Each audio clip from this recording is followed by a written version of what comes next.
properties. Say something? Oh, this is just me now. You can hear me, but it's the wrong one. I need.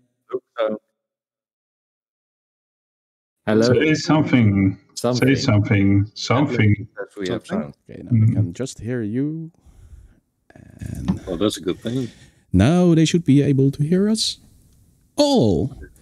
So, hello, all you wonderful people, and welcome to the Voidcast. Jasper, shut up, I'm gonna mute you right now. God damn it. You ruined my intro. Survey mute. There we go.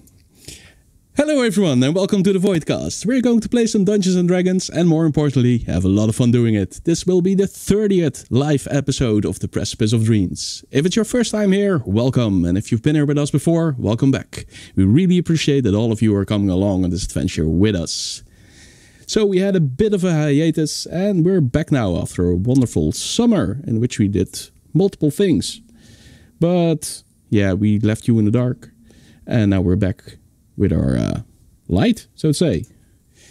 So now it's capturing. There's a menu. Oh, there's. Oh, yeah, but that's just for you though, so that doesn't matter, right? It's on the stream. Yeah, I know, but it's just on your face. Yeah. You're only blocking Jasper's face. Yeah, that was okay. Man. Anyway, how are you all doing? Yeah, doing great, man. You had a good summer? Hey, summer just started here. Yeah. They didn't tell me it was summer. No. We didn't notice much. We didn't have much sunny weather, but still. There was rain. Yeah, there were gray skies. There was rain. It was almost an English summer. No, nice. Yeah, true. No, I loved it. Sorry. Had a great That's holiday. what I wanted to hear. And everyone in the chat, how was your summer? Was it great? Tell us. Let us know. People are already answering. The great summer. SNRN. And some comments about our technical difficulties. Yeah. No, I had to reinstall my PC over the summer, and I was kind of anxious if everything would be working, but almost everything was working, so that's a bit of a... we just cut it out for YouTube. We'll leave it in. It's okay. Yeah, that's true as well. It proves we're people. It's so easy to say, bots, cut it out of YouTube. But... yeah, you need to do it himself once. So. Yeah, exactly. Anyway,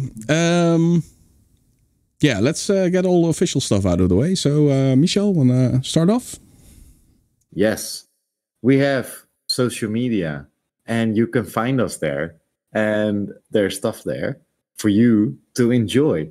We have our Twitch channel, which you are watching right now, or if you're watching this later, you might be on our YouTube channel, where you can find our entire backlog of episodes and shows.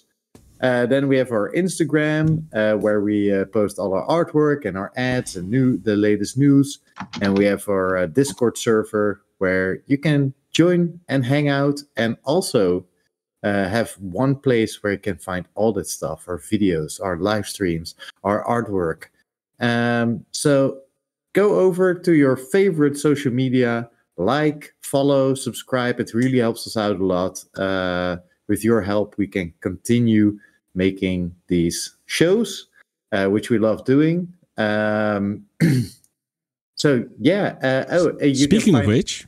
Yeah, you can find everything in our link.tr/voidcastlive. There's links to every social media platform. Yeah, you want to throw it to the other thing? Yeah. Yeah, so something that I did last summer, this summer, is I know what you did last summer. Oh, no, that's not what I meant. Oh, you were talking about that we have other shows and stuff like next Monday, for instance. Yeah. Okay, so we have other shows. One of which is my show, which is Parallel Projections, where usually I sit around and play video games. But I thought, what's better than playing video games? It's playing tabletop games. So we're doing that whenever we can. Next week is our third episode where we have an actual one-shot of a different game system than Dungeons & Dragons. We try to try out as many different systems as we can. Usually joined by amazing friends of ours. Next week, we'll be playing Vampire the Masquerade. And we are joined by DM Shanks and Lady Q from our friends Top Down Tabletop. You can follow them on Twitch as well. And we are joined by our amazing friend Ash, who will be game mastering the entire thing. You might know Ash from being British. Of course, yeah. Yes. So that was the announcement. Yeah. Then we have some other shows as well, but those I'm doing all those shows. So he's doing all the other shows. You want to talk about them? Yes, of course. Yeah. So do you? Go ahead. Okay, so tomorrow at 9... Do you think it's annoying if someone talks through you? I mean, you did it to me, so... I can handle it. Yeah, okay. Then I'll just keep talking, if you don't mind. So, continue, please. Thanks for the subscription, Radineko. Anyway, thanks. So tomorrow it will be Jasper's Laboratory. I'm not even going to pronounce it correctly anymore. And on that show, I will be doing my fourth iteration of my Aedon Moore mystery campaign that I'm DMing and explaining how I handle that group.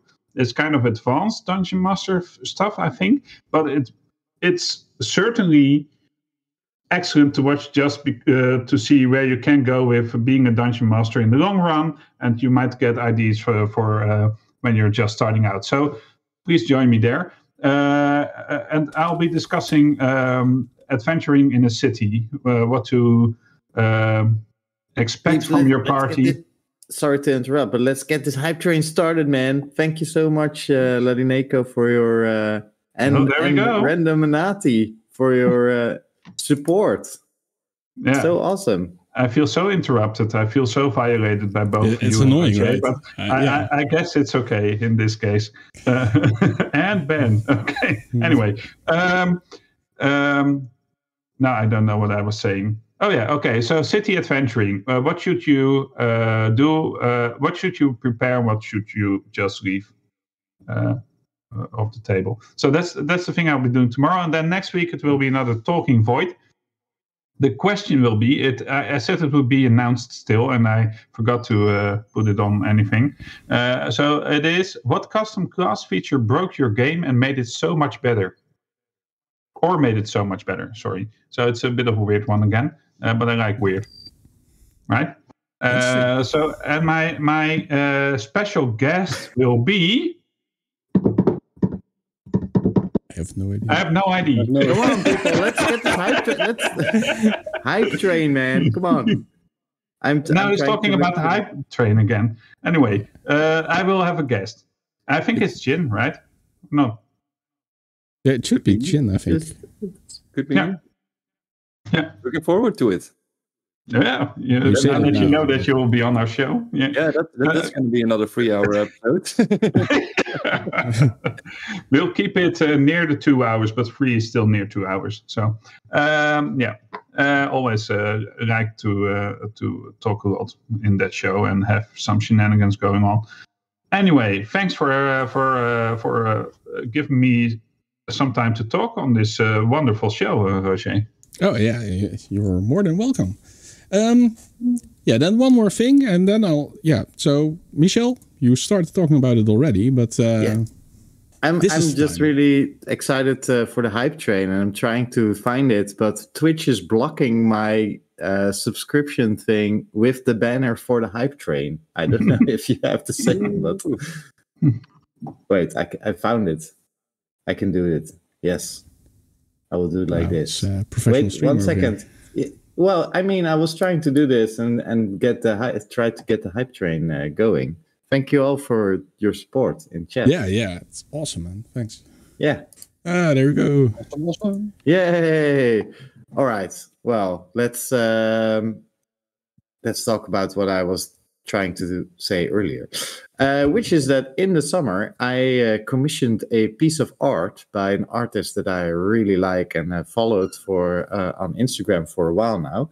So I'm not actually sure how to pronounce it, but it's either Shami Rama or Shami Rama on Instagram. We will show her name, Rosma. So thank you. Oh my God. Shami Rosma or Shami Rosma on Instagram. You can view her tag in just a second.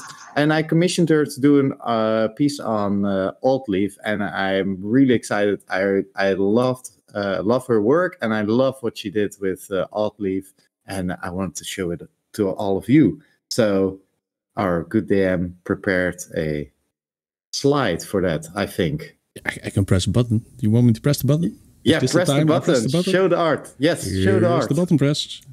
Oei. Time's come to look at that. Button. Yeah, this is awesome. Altleaf by Shami Rosma. Shami Rosma. There's so many ways to pronounce this. They can read it. Go check out her work on Instagram. She does amazing pieces, and I'm really happy with what she did for me. Those colors are just amazing. I love all the small details in her shoulder pads and her breastplate, and it's everything that I imagined her to be. So go check it out. I will post it on our Instagram and Discord later, so everyone can view it in more detail.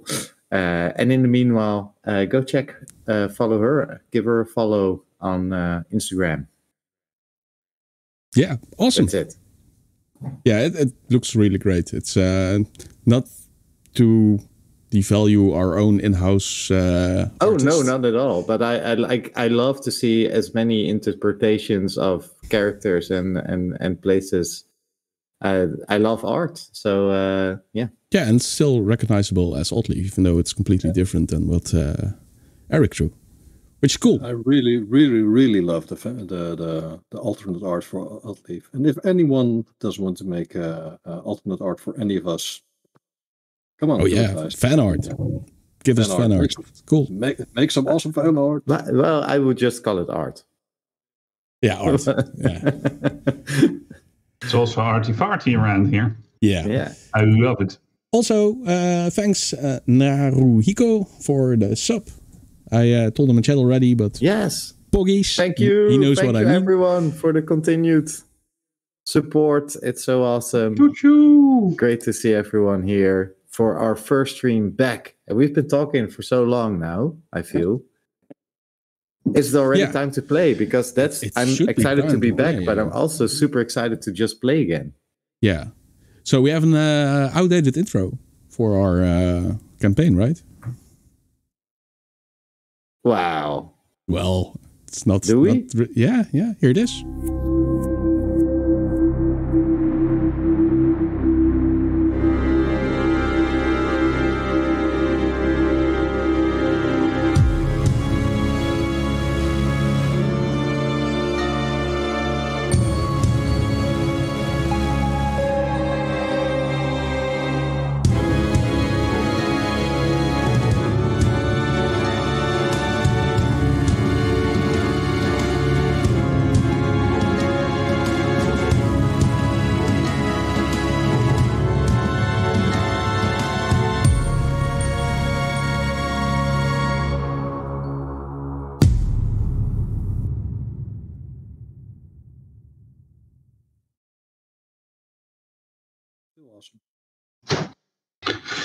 It's all so awesome. I'm going to mute you again. Really, I'm going to mute you again.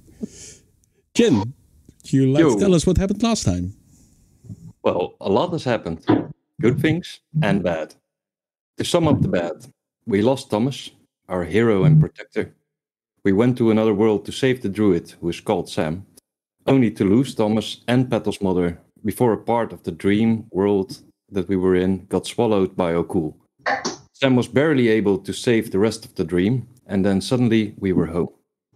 We got to say goodbye to an echo of Thomas and returned to Woodford. We lost Skinny, I cannot cook Bowen in the process. There, we had to tell Gunther the sad news. We had a long talk with Sam, who explained a lot about how the world works and where it came from, denying that all is the sun, because there are more gods, and strange Onir, and more worlds, and... Never mind, let's not go there. Also, Sam and Petal will not join us, because they have to protect the gateway to that dream. Now the good part. We are joined by Quintus, a Templar of the Holy Church of Aedon, a nice guy who's in a way devout like Bowen. Which reminds me, Bowen, the sturdy master cook, is back. Great food, delicious recipes, all is well again. The sun shines every day, so no half-dusk dawn situations. With the help of Oddleaf and Lord Reinwald, a cooperation between Sam and the Endless Forest and our world was formed, so that we can leave the gateway to attend to our other business. Having bonded and sharing grief and laughter together, knowing what we now know, dedicated to solving more of our history and finding a solution to the corruption, we now travel again with Quintus and Gunther, with Bowen and Oddleaf, and Kiss and myself, to Brentwick. To Brentwick. To Brentwick. To Brentwick. Onward. To Brentwick. Wow. Oh wow, is Sounded that the new dark. voice for Bowen? Yeah. You practiced that during summer. Yes. But yeah, you're still in Woodford, as it stands. You said your goodbyes to both Bethel and Sam. All that's left is to leave, right? Then let's do that. Yep. So the age-old question asked by many a DM, what do you do? Well, I guess we walk out the front door. Is everyone here? Good Yeah, to I'm here. be with us. Yeah. The question is, do we get horses or do we walk? I think I've had enough of horses for a while. I would like to walk. When have you been on a horse? That's how we got here. From Brester. It's true. True. And for you, that's only a few days ago. Yeah. Yeah, it's been a bit longer for us. Seems like a month ago now, or more. Well, you haven't spent that much time in the dream. No, I know, but it's what it feels like. Okay. Yeah. Fair enough. No, I would like to walk because even though we are faster on a horse, I also feel that it tires me somewhat more, and I would like to have a relaxed stroll on to our next goal. Yeah. But of course, if you're saying that we should go on horses, that's okay as well. Just giving my honest opinion of what I would like to do, but you know. I guess it depends on how much of a hurry are we in, and do we expect any trouble on the road that we need to outrun at some point? Sorry, is something following us? Did I miss something? No, I don't think we're being followed. I think that we are A not. lot of enemies. Well, we did, but I mean, We have been doing so for all the time that we've been together so far. I don't expect anything to happen on the road now. Do we? Me neither. Quintus says, well, with a Templar of Aedon and a Knight of the Realm, I don't think anyone will be bothering us. And he slaps Gunther's shoulder in a comradely relief slap. You see Gunther flinch a bit, but he accepts the friendly slap. I presume that Quintus is riding his lion. And, he's sitting and majestically Gunther atop his lion. And Gunther is riding a horse. Yeah, he's still His riding a horse. Yeah, you won't get far if Gunther will be doing the travel on foot. So No. No, but Gunther has always been on a horse. yeah. So this is my view on horse travel, and I don't know if I'm correct. This is a bit meta maybe, but I think traveling on horse is not even that much faster than walking usually, unless you go in a certain speed. It's not like you're winning days with it. I think you got your travel time in half at least. Yeah. Okay. And also depends on where you want to stop between cities and stuff. Well, but you know. Well, I for one. Okay. I don't think we are in a hurry, right? I for one would like to travel by horse actually, because even though we don't have any super set goals, I do feel that there might be some hurry in what we're doing, based on past events. Gunther says, I would like to go to Bresser. Brentwick. Brentwick. All those bees. I would like to go to Brentwick as soon as possible.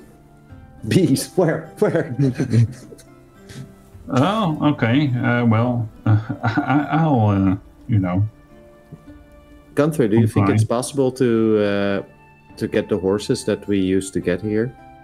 Or... the previous horses we borrowed from the... We sent them back, I think. Yeah, we borrowed them from the knights, and with the promise that we would give them to the Cobalt Shield here as soon as we enter the city. So, okay. Well, I might be able to procure some horses. Let me just quickly check. So, good sir, Dungeon Master. We haven't really discussed this yet, but I would like to use the Ravensfinger seal or something to maybe try and see if I can buy some horses for the group. Well, you can't really buy horses in that way. Rent them?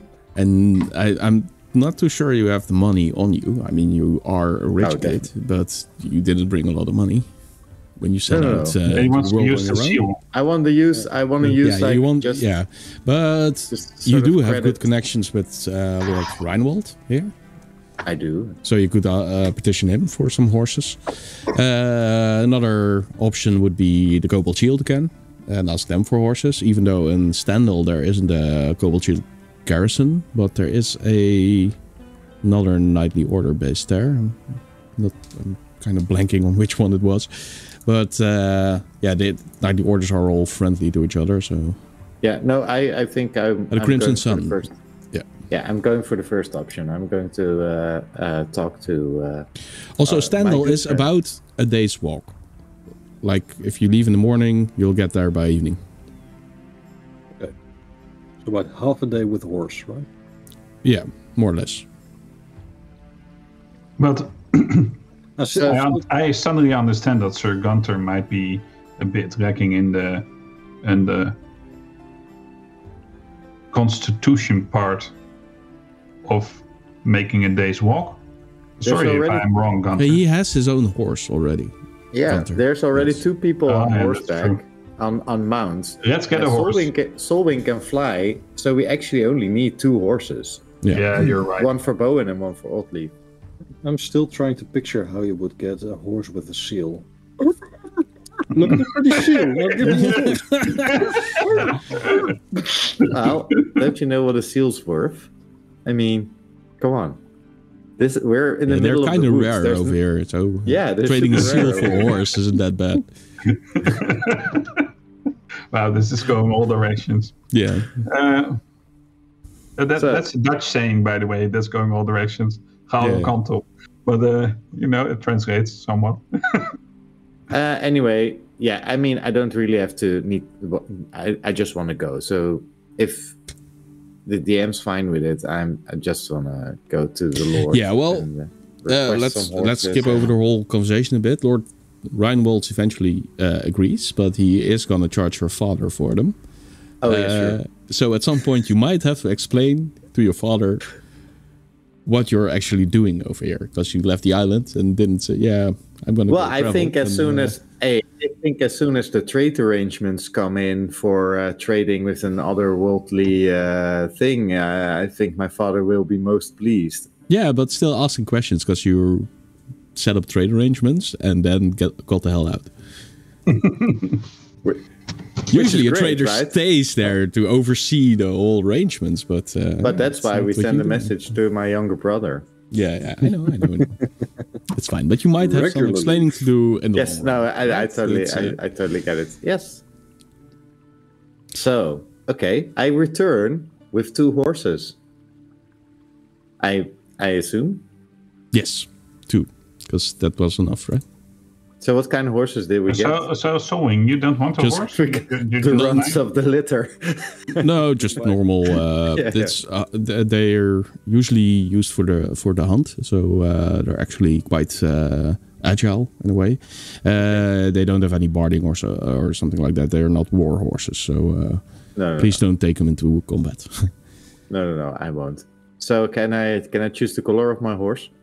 Sure, as long as it's not purple. No, it's great. It's great. Okay. I want a green one then. Yeah, that's fine. It's not purple. No, yeah, seriously? No, there's no green. I want to have the dopey looking one. The dopey looking one. Mm-hmm. Okay. Well, so yeah, then you're all set to go. Yes. Yeah. Let's go. And sewing is flying, right? We get on horseback. Yeah, definitely.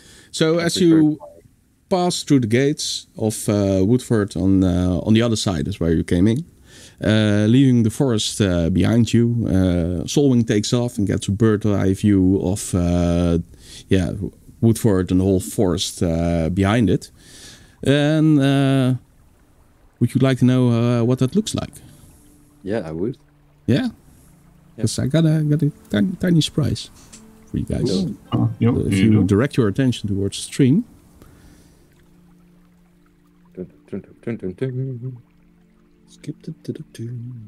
Whoa! Oh my God, Eric, you've been busy. Wow, that's amazing.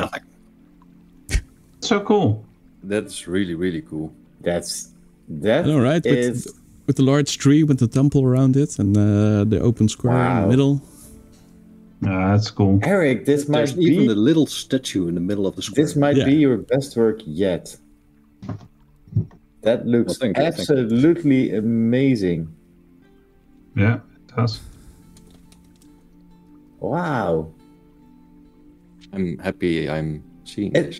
Like my eye gets drawn by certain aspects, and it almost I feel like I'm looking at a picture, and then I look at other pieces and I'm like, no, this is it's almost photorealistic, right? Yeah, it's amazing. Like this could have been a screenshot from a Lord of the Rings a movie. Yeah, thanks. Well, yeah, it looks amazing. All the praise sticking in your backside there. Yeah. Sitting up more straight by the minute. So that's what you're leaving behind, never to return again, right? Yeah, that's cool. Can I commission 17 hours? Can I commission you to paint Ravensfinger Island?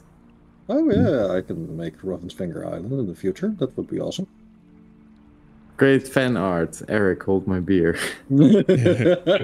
If you give me the names of the things on Ravensfinger Island, I might have some fan art as well. Well, yeah, I know. Yeah, that's what we're waiting for. Jasper, so, oh my God. Okay, we're going to continue playing in a few seconds, but Jasper already drew an amazing map of Ravensfinger Island. Oh, no way. Yeah, I did. Yeah. Like a year ago. Yeah, year ago. You're only moving farther and farther away from it. Yeah, we are. Yes, and also we're moving away from Woudford. Yeah, but Eric, I want to have this one without the letters, if you. Because I can put it in the background then, like the. Also, I want all those pieces too because I can use them in video editing. No, not now. No, not now. We're busy playing D&D, man, and updating. Slideshows while the stream is running is never a good idea. Wow, you want some coconuts with that? Yeah. So you're leaving Woodford, and you travel like an hour or something, and then you cross a river. There's this wooden bridge built there with a large watchtower next to it. The guards wave to you as you pass by, and nothing special happens. But there is a river there, as you could see on the picture as well. So a nice eye for detail, Eric. And then you are well on your way to Standal. Yes. Any conversations to be had along the way? At some point, I would like to ride next to Gunther. Okay. And so Gunther is somewhere in the middle of the pack, and Quintus is riding in front. Of course he is. No, he isn't. Well, he's riding in front, but there's someone else riding in front as well then. Or at least trying to keep up. Oh my god, is the prey of continue into in a mount race? Who gets a mount off? Yeah, the mount off. Okay. Sir Gunther, I know we haven't really talked about this. What is it, Les? Well, I still want to apologize for abusing your trust with the item that you were carrying. But I do think it's important to talk about it. Because that's the reason why you want to travel to Brentwick, is it not? Mm-hmm. You need to return this to someone. Yeah, I have to return it to a friend of mine. He requested it that I bring it over. And well, yeah, that is my quest, though I do not know what my friend wants with it, or... I think it will be really important to figure that out before actually handing that item over. That was my thought exactly. And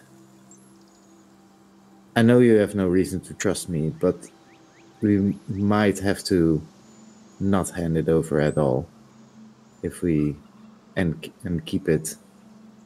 And the reason why I say this is because what we have seen from Okul and his nightmare world, it seems to be spreading and reaching out faster and faster.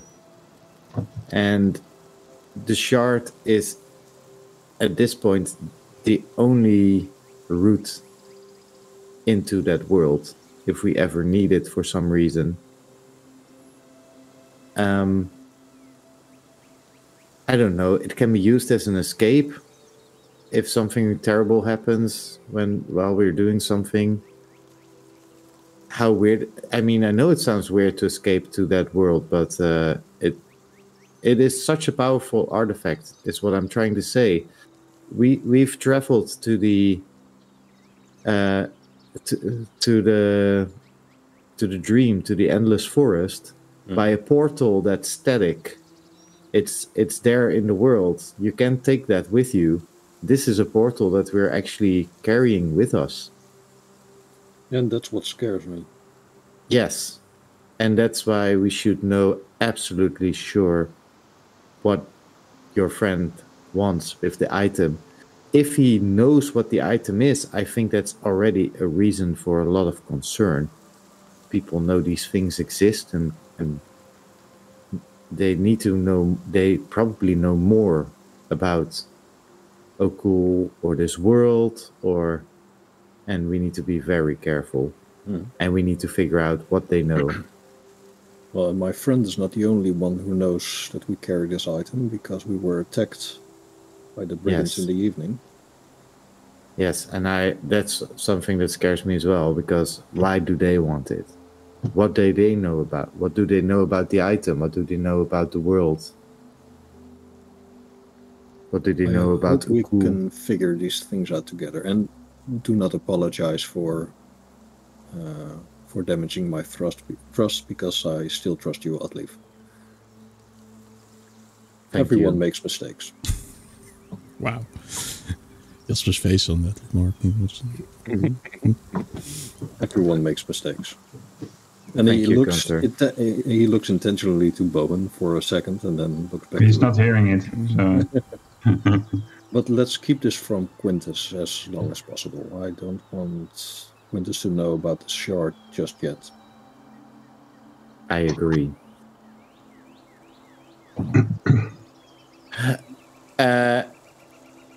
Can I speak to Quintus then? Or I'm good with just continuing some light conversation with Gunther while we're riding.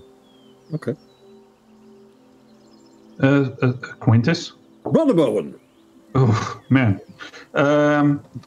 So we are traveling to Brentwick, right? And I know what I'm going to do there. And I think you are traveling with us to kind of protect us or steer us in the right direction or help us destroy stuff that's happening around us.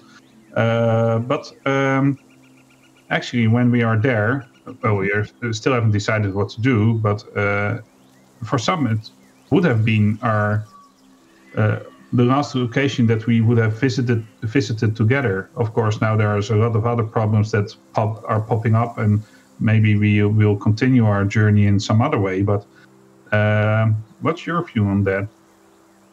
Well, I will continue this journey with you, with your group, as long as possible, and as long as the church requires it. But if we split up.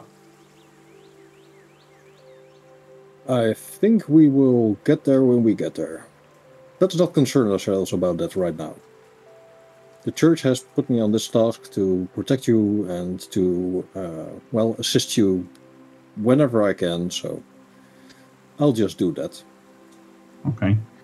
Anyway, I'm just going there for a friend, to get some knowledge about spells and stuff. I know Gunther is. Spells? Yeah, spells. I'm kind of a, clerical mage. I don't know what you call it. An acolyte in a sense, but I like the arcane and the divine. So I try to combine it somewhat. Yeah. Okay, so you what? So I what? Quintus doesn't seem to understand the concept. Does not compute. No. Does not compute. So you use arcane magic and divine magic. Yeah. Okay. Yeah, I like the study of the books, and I like the inspiration that Aedon gives me, and I try to combine it in the most promising ways possible. That's an interesting view. Oh, it is. I thought the priesthood only used divine magic. Well, that's so narrow-minded, right? Because you can be a priest without even having any magic, or you can be a priest and be a knight, for example. It's just, the easiest way to practice it is by drawing on some divine might, but there are all these kinds of ways in which you can be a follower of a god and still do kind of other stuff. Some people worship Aedon by using a root or a foot or whatever ends in oud. Okay. But do you draw upon the divine power of Aedon to use this arcane magic, or how do No, they are two distinct things. I do not. I draw from books for the arcane. Yeah. Okay, so you do not call upon, gods that are not Aedon, so the heathen. No. That's more kind of odd leaf stuff, I think. Yeah. So, or at least it's a bit shady. I'm not calling it evil. Sorry for that. But and at the same time, she's an angel, so I shouldn't really be. She's a kind of. I wouldn't say balanced, because that's kind of the wrong word. She's kind of two opposites at the same time. I don't know. She's complicated. In a normal sense, she's complicated because she has all these sides to her, and not because she's a complicated person per se. When she talks quite fluently, and she can write stories pretty well. So, yeah. You speak very highly of her. Thank you. I do. I kind of like her. Yeah. Anyway, and so Solwing is just mapping stuff, and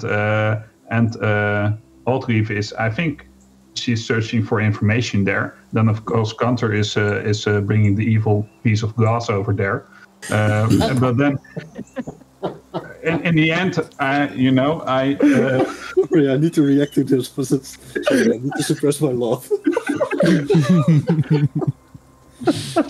He just went straight for it. I'm sorry, the evil piece of glass, you said?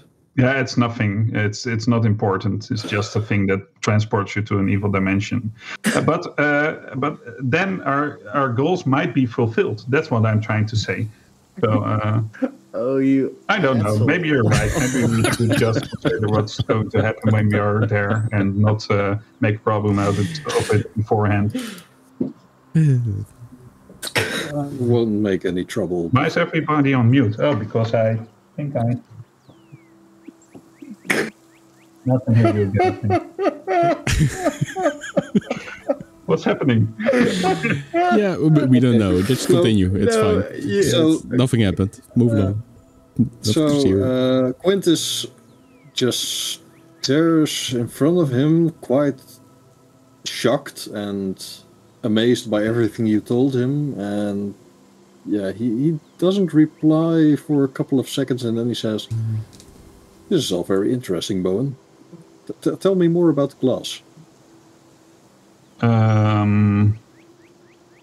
Yeah, well, I think I shouldn't talk about the glass.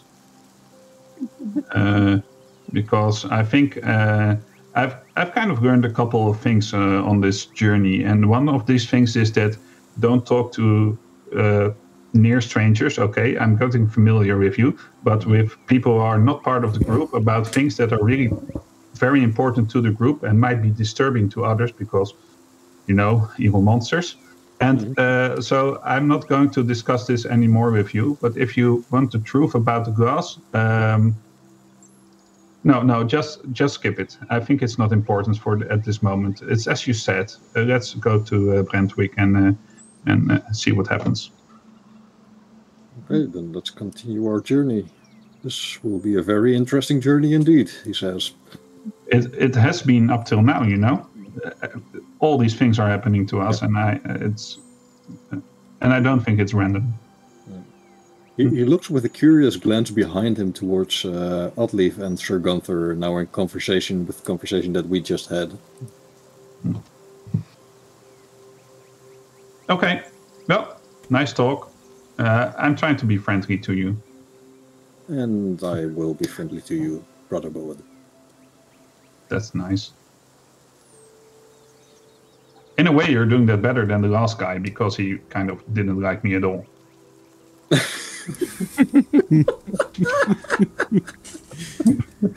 Jasper, you have normally, man. You have this amazing. Is it a gift? Is it a curse? Where you can just keep on pushing. I just don't know how to respond to most of this.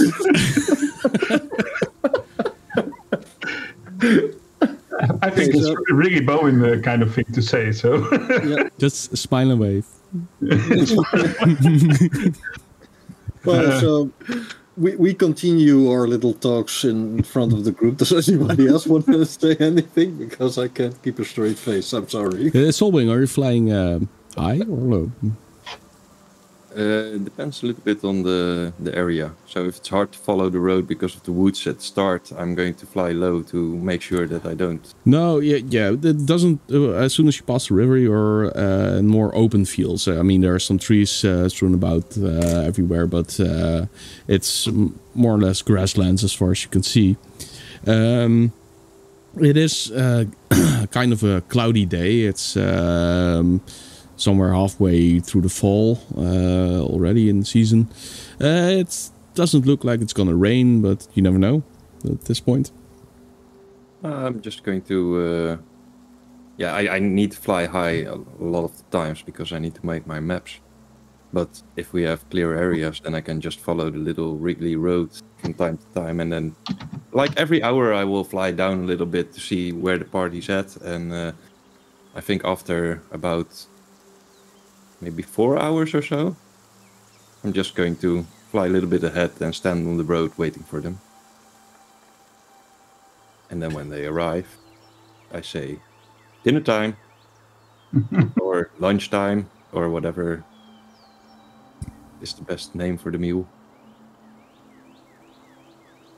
And I'm Alrighty. looking expectantly at Bowen in particular, because he's in the front row.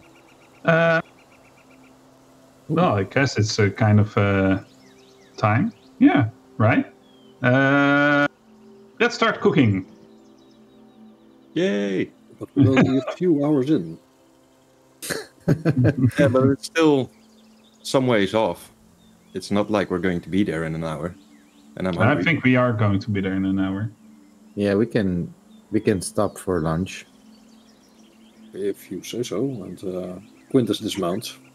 Bowen takes a step away to start cooking. You all know why I'm stepping away right now. So be right back. Yep. Did you have a nice ride? Yes. Very nice and relaxing. There's some And I look at Gunther, like we had a conversation, but it's all fine. It's because not that Altleaf is trying to hide the contents of their conversation for solving, but Quintus is there, so. Yeah.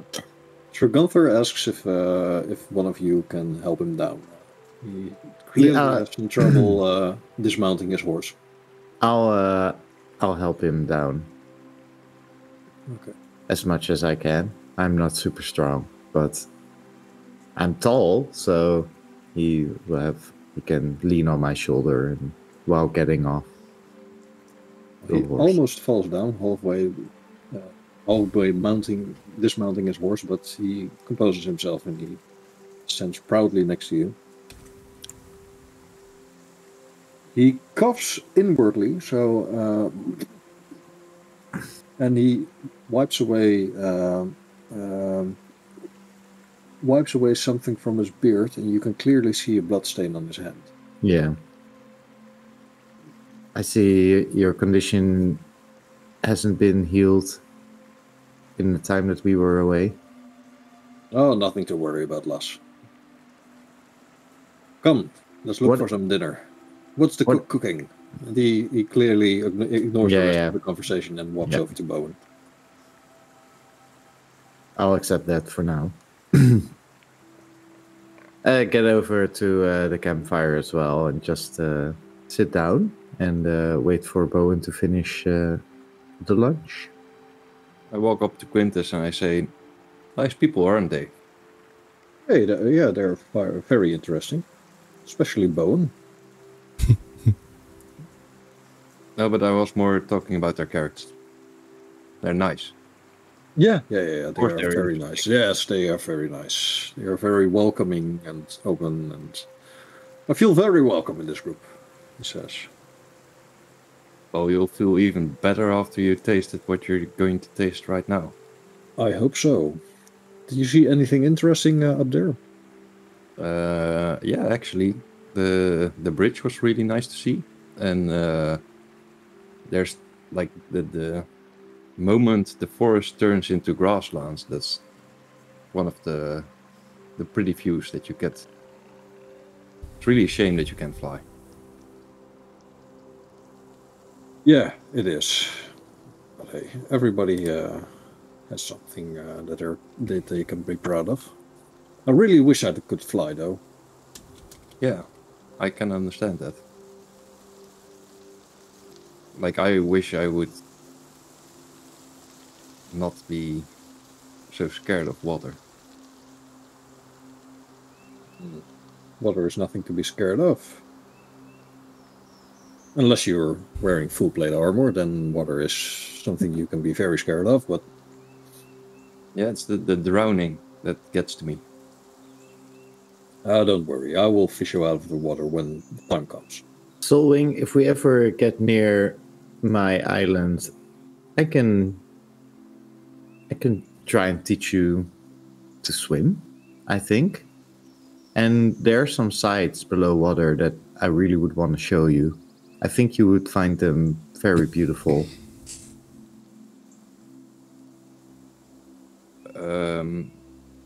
Would you really mind if I pass on that? Well, I think you should try it. I think you should really try it. There's a few spots near the coral reef where... You're talking about underwater. Yes, where the sun just breaks through the surface and it shows you the sun in a whole different way, which I think you will really appreciate. You mean seeing the sun through water? Yes. I've seen that. I've flown behind waterfalls. This will be different, trust me. I think you'll appreciate it. I think not. We'll see when we get there. I will definitely try and get you in there. Whatever way. I will show you the coral reef at some point. I will show you the reef. I don't know how, but I think I will try to trust you on this one. You should.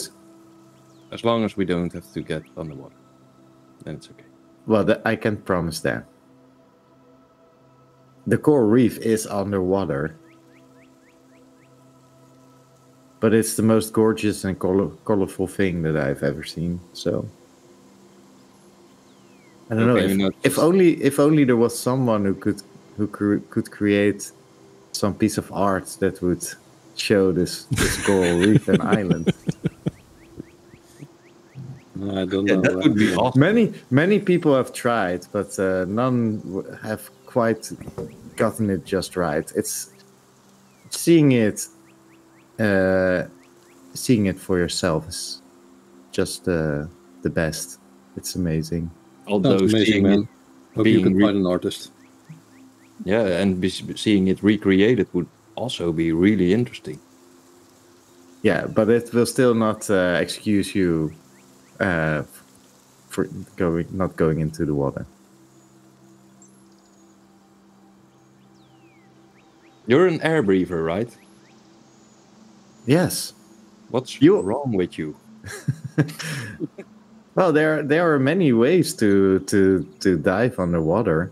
I mean, I can't breathe underwater as some of my friends do, but I mean, there's techniques so you can hold your breath for a whole long while. There's magic that can make you breathe underwater. I will show you someday. I'm not looking forward to it, but maybe I will trust you, like I said. I'll take that. I see Bowen has returned with the meal. It's dang. Forgot to die. Okay, meal. How okay is that? Result of 15. So 15. Okay. That's pretty good, man. yeah, it's pretty good. It's nothing buff worthy, but Nice. still pretty good. For cheese. Enjoy. Thank you very much, Bowen. I miss these meals. I miss my food. Well, you know, it's been 2 days for me, so. Yeah. I mean, you cooked yesterday, but just in general, that for the past, while we were away, I understand. I kind of understand, but I understand. Yeah. So onward? Well, no, you're having that meal and you're sitting there enjoying it. As a person comes up the road, he's limping a bit, and he's rushing towards you and waving, yelling, "Sirs, sirs!" I stand up. Well, as he comes closer, he looks kind of bloodied. He has a head wound with blood. Well, it doesn't stream anymore, but it looks kind of cooked to his face at the moment. And he says, "You gotta help me. My wife. They took my wife." Where? Out there in the field. It's not far. Who? Yeah, these men. 2 of them. Tell us along the way, and I start moving in that direction. Immediately. Quintus walks up to him and he says, "Are you hurt?" I think so, but I'm okay.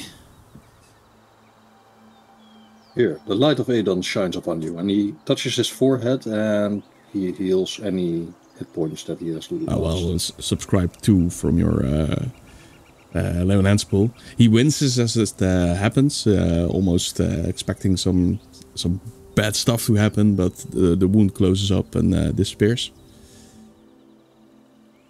Now he's a healer. Take to the sky to try to get a bird's eye view of the place he just pointed at, and if I see anything.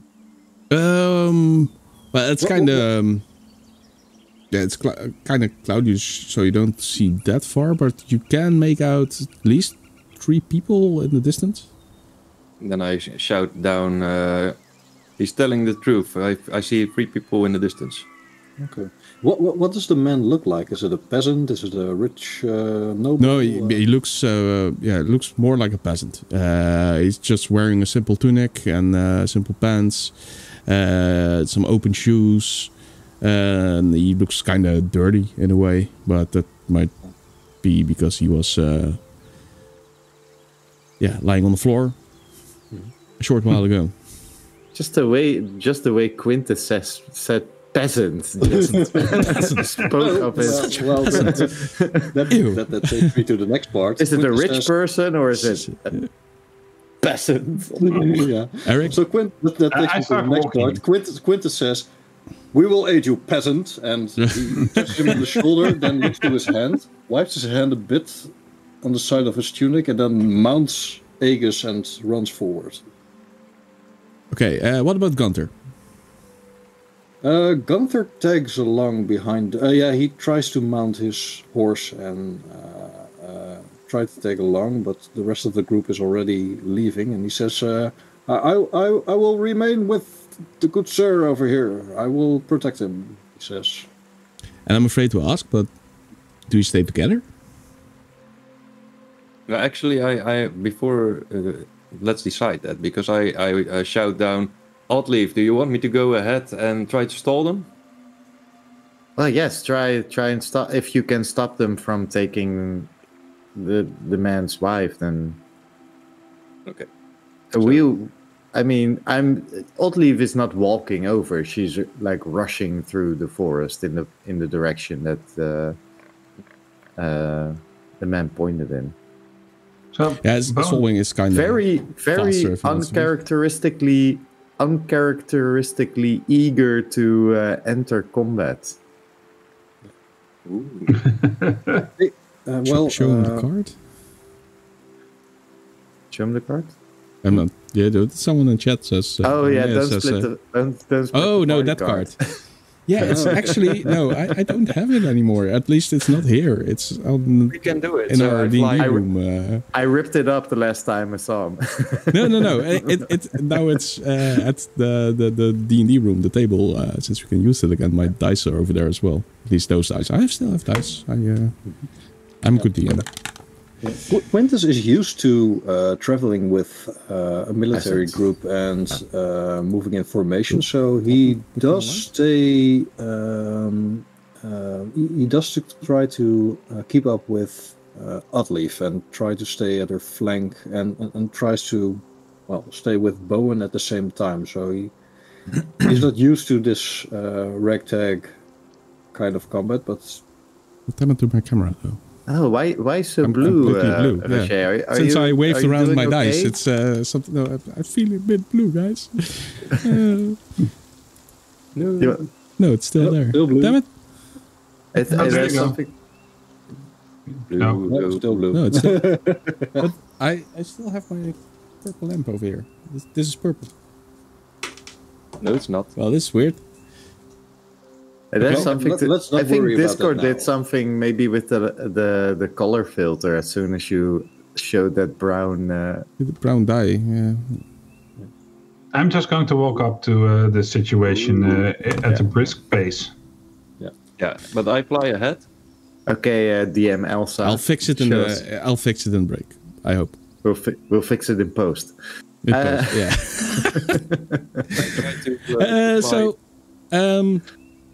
Yeah, I'm gonna swap to this screen now. The combat screen. For reasons. So yeah, so there you see the map, and you actually moved along quite a bit. You're about here now. A little bit further, maybe. Wait, I can't pick them up there. Let's say over here. There. Ooh. Awesome. Closer. So you're almost there. Even from the air, you can see Standal, at least Fort Standal in the distance, because it's a small town built around the fort. Yeah. So Solving is approaching rapidly, right? Yeah, I'm using all haste and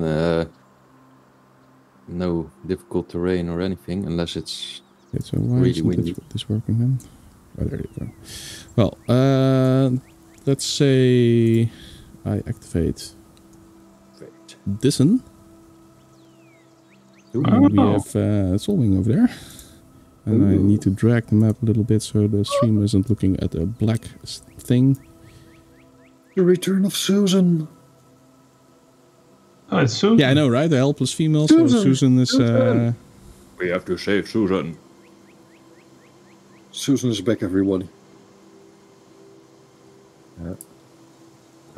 Yeah, I've actually called the token Susan. With, yeah. So what do? I try to approach the height of about, let's say, 50 feet. And then fly past them. And then hang in the air and shout, "Hold!" As I would imagine Gunther doing that.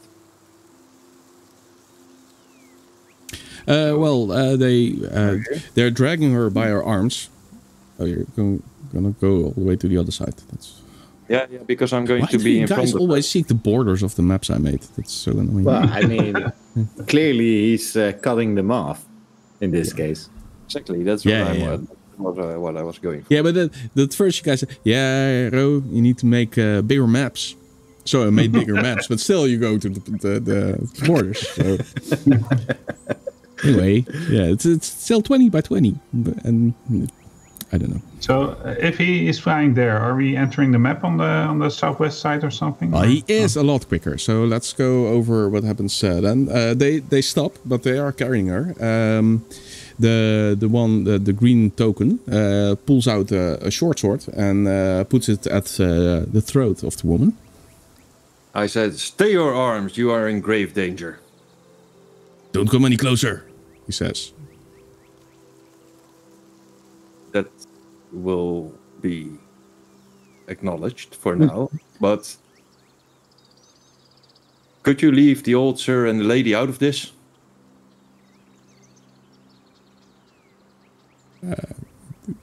He looks at his companion, who is also holding the woman. And then he looks back at you and he says, "It's none of your business." But it is. What are you even? Some kind of bird? Oh, it's nice of you to ask. I'm Afghan. Ah, yeah, and I've heard of those. Now go away. Yeah. But like I told you, I can't. Why not? Because this woman is very dangerous. Yeah, we know. That's why we've taken her. Yes, and I know too. And I say she's in better hands not being with you. I disagree. You want to do something about it, bird? Wait. I say, and he wait. raises the blade on her neck even more, even drawing a little bit of blood. Then I say, wait! And I spread my wings and I show them some of the sun's power. Yeah, you turn on your radiance and you shine. My radiance. And I say, this power is far, far greater suited to handle her. I don't know you. Well, it's about this point that the other guys come up. Mission accomplished. So you can put your tokens on the battlefield if you want. How do I do that again? Just drag them from the actor. From the character sheet. Yeah. Man, that lion is huge. Yeah. Unhinder your brigands! In the name of Holy Aedon! And then I say, oh, shit. You better run. Oh yeah, and there's this other guy as well. Let's see if I have a token for him. Mr. Other Guy. Yeah, the guy. By the way, there's these 30 other guys as well. No. The guy that came with you guys. Gunter guy or peasant man? Peasant man. Peasant man. Yeah. Let's see if I have a token for him. Pitchfork is his superpower. Let's just use this one. It's yeah. Like, hello. Okay. Could have prepared that better, maybe, right? Yeah. So, move any closer, or are you standing at a distance? Can we? Or? You can move a little bit closer, but they are watching the two sides rapidly now. So. Just position yourself. Yeah. Preferably not at the border of the map. So I position myself over here. Which one of the two has the knife on her throat? It's this guy. That guy. Okay. Yeah. Okay. I can do something about that.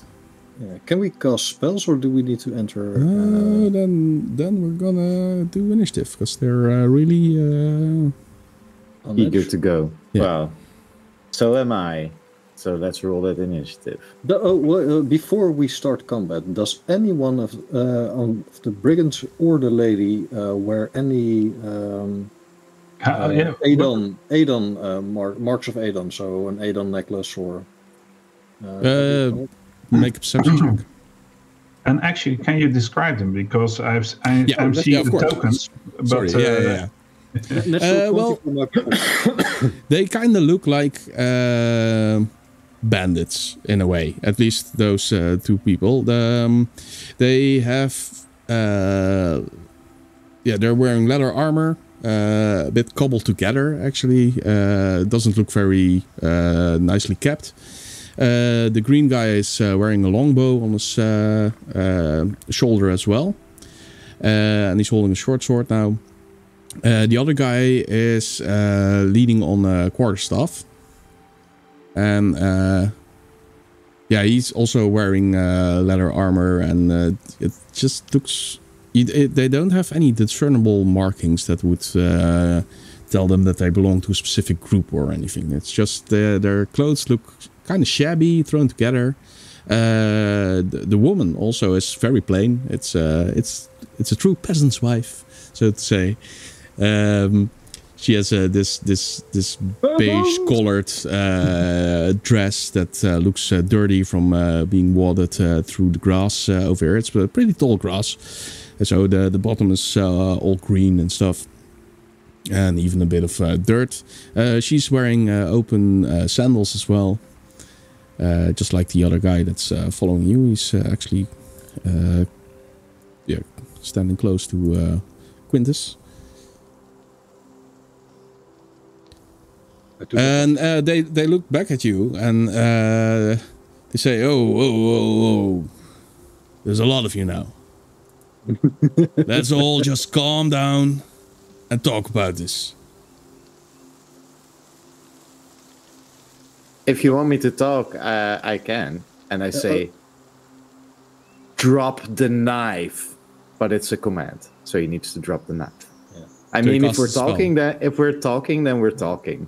Yeah, I use the. You cast a spell. Yeah. Okay, so that's a saving throw, right? Oh yeah. So yeah, it is. It is. You must speak a word. Target must succeed on a wisdom saving throw. Ooh. I think that's that he succeeds. Let me quickly check his stats, but I roll a 19. Well, he needs to have -4 for that. No, he has no. It comes down to a success then. Yeah, you see him wince for a second, a bit confused, and he shakes his head, and he presses the knife firmer against the woman's throat again.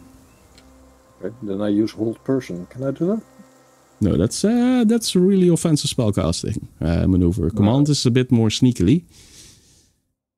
Also, hold person. Can you do a hold person? Yeah, I can do a hold person. Cool. Nice. I tried. I dropped. If you want to attack, we're gonna roll initiative because they're gonna respond immediately, and they might slit the woman's throat. I'm just warning you. Right? I rolled a 24 perception check to see if there were any visible no Aedon marks. No? No. None of them. I dropped like 10, 15 feet down, and I look the man with the knife in the eye, and I say, "If you kill her, they will kill you." Yeah, that's what I'm thinking as well. Kind of outnumbered here. Maybe you can come to an arrangement that will leave us all happy. What do you suggest? You start. Well, I know my friends are kind of, they tend to kill those who defy their, their way of looking at what's good and evil and stuff. Yeah, I see the Templar. You don't have to convince me. That's not what I meant, actually. But we could go into a talk about religion, but I don't know if we have the time.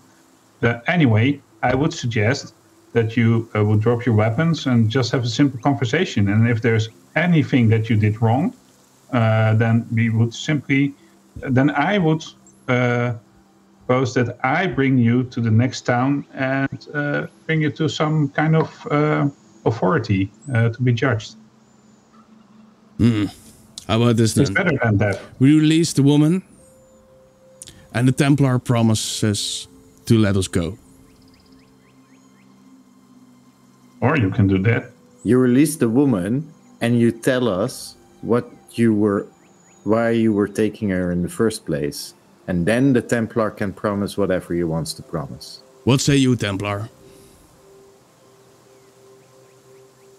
I'll just wait this out and see what you guys do. I suggest that you release the woman, and you will get fair judgment. No, I want your word. You let us go.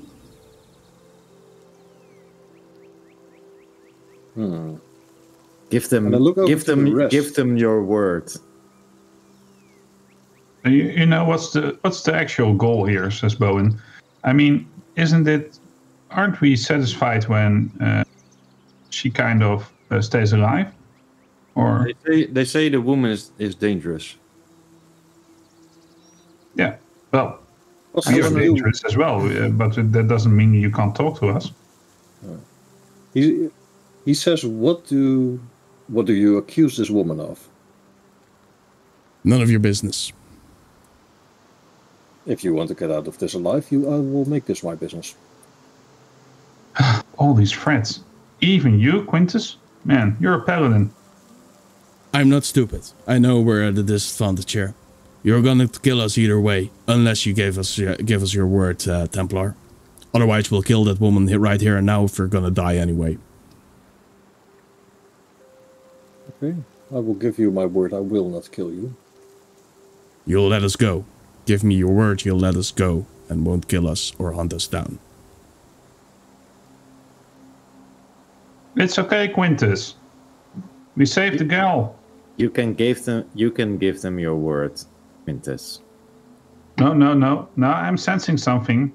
Old Reef is trying to do some stupid stuff.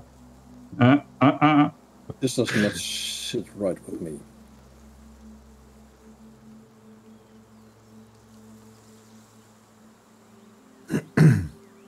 I used the rest of this time to land and take one step towards them and say, sheath your weapons quick and go. I want the Templar's word. I said, he will give his word. If you run now, I will keep him busy long enough for you to get away. Not good enough. Quintus, please. May the light of Aedon shine upon us all, Quintus says. He draws his weapon and he uses Misty Step to teleport towards the closest bandit. As soon as he does that, Old Leaf Misty steps to the other one.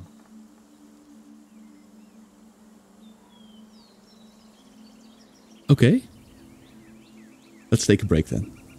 Oh, man. Should we roll initiative before the break? Yeah, we can roll initiative before the break. So we can just start combat right out of the Come on, gate. give me a high initiative. People.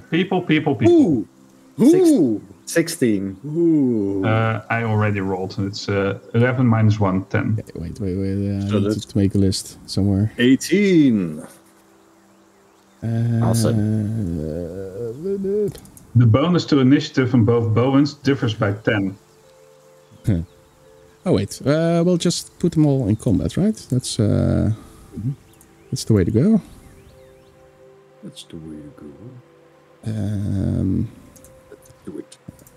You guys, you know what? We'll put them all in combat there, and then solving. Okay, so what's Aegis' initiative? Oh, sorry, Aegis. Aegis goes on the initiative of Quintus unless Quintus dismounts. So Aegis' initiative is 7 plus 2. That's 8 in total. 8. Oh, that's slower than me. Then so put these numbers down. Oh, yeah. Then Bowen. 10. 11 minus 1.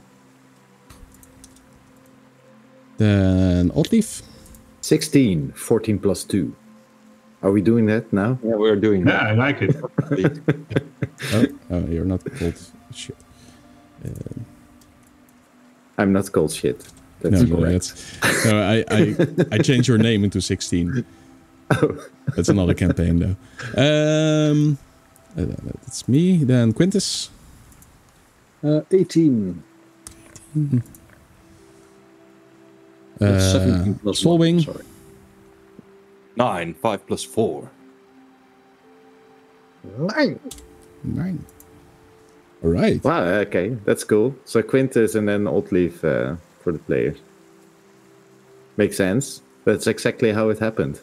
Yeah. The die roll agree with our... Role playing, yes. It all depends on the speed of the knife.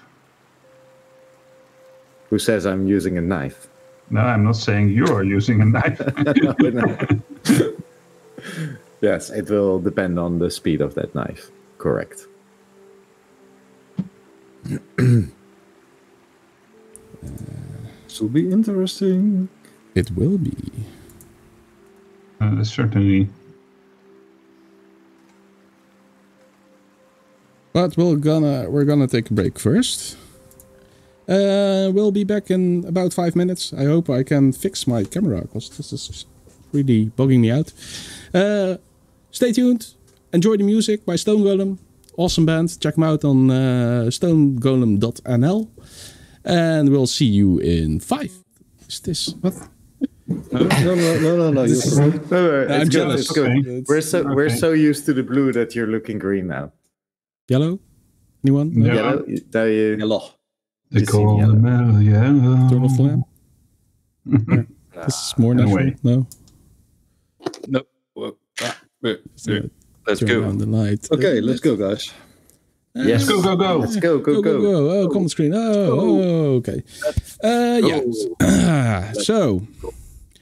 Let's go. Awesome that you are all still here in chat. Thank you. Yeah, and even more people joined during the break. Oh, this is the wrong one. So welcome to everyone who hasn't. Okay, welcome. so Quintus. Your turn. Oh, sorry. First in line. So we started over here, right? Counting in Dutch. So I use my I'm counting in Dutch.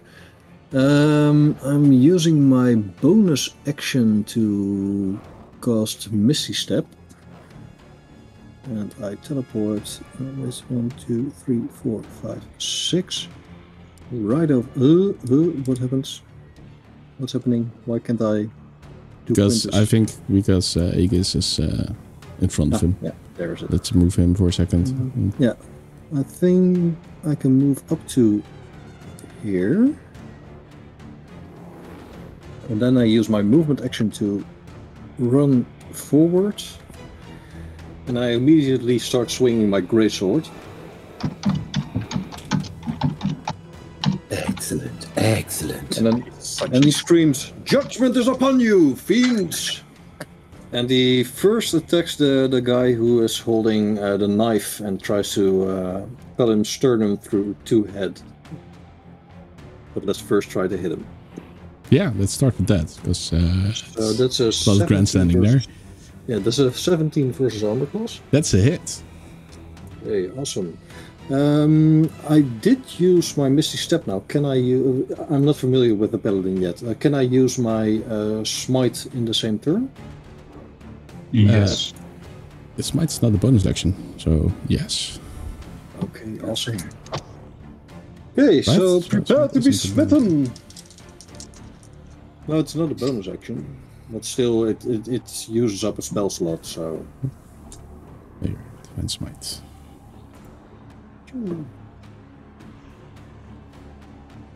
I like this. I like this side of Quintus.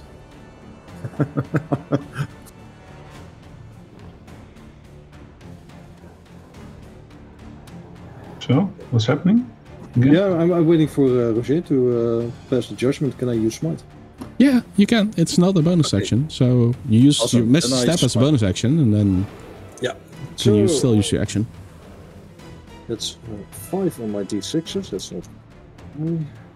Whoa, and that's 15 on my d8s. So that's 5. That's 20 plus my modifier. Sorry, everyone in chat. This is the first time we enter combat with Quintus, so it's still a lot of looking up damage types, etc., etc. And he does +4 damage. So that's 24 slashing damage. 24. Okay. That's quite Still smart. standing, but he lets go of the woman. And then, and he see a tiny slash on her. She screams out, "Ah!" Okay. And then I use my second attack to attack him again. Oh wow, that's 24 versus armor class. That's it. And then I just use my regular double sword. Oh, that's only. That's disappointing. That's only 6 slashing damage. You can re-roll 1s and 2s on your die. Oh, because you have great weapon fighting as fighting yeah, style. yeah, that's true. So I can re-roll them both because I rolled 2 1s. Oh, that's better. So that's 8 plus 4. That's 12 slashing damage. 12. Okay. Well, he's still standing, so it's a bit of a tough guy. Damn it. But he looks very wounded already, so... yeah, there's that. But still, for my first damage. Yeah, that's really, really nice. Yeah, it's not bad. Great. Not bad at all. Okay, so up next is... where is it? This one? It's me, actually. Him. So, yeah. That's a bit of a weird situation.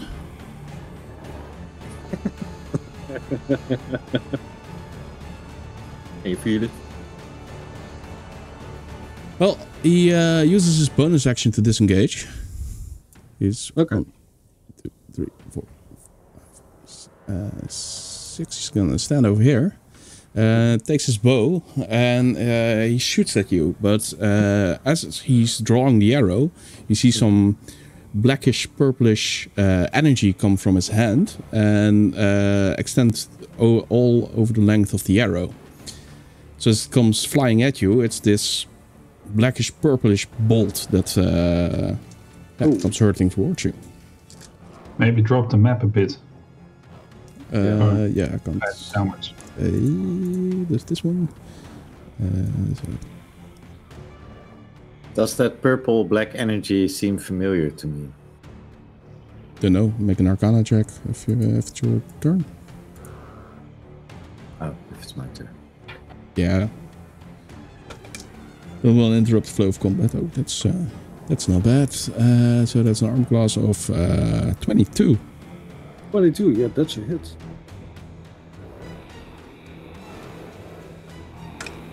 Damn. You take first you take 7 piercing damage, Is that all? but you also take 18 necrotic damage I can take it. from the arrow. As the black energy just the arrow impales you, and the energy just enters your body, and it feels like it's seeping away at your life energy when it does. Okay, yeah, that does not feel nice. And then he shoots again. Holy crap. So that's an 18 to hit. That's hit exactly. Okay. And you take another 8 piercing damage. 8 But piercing this is a normal arrow, yeah.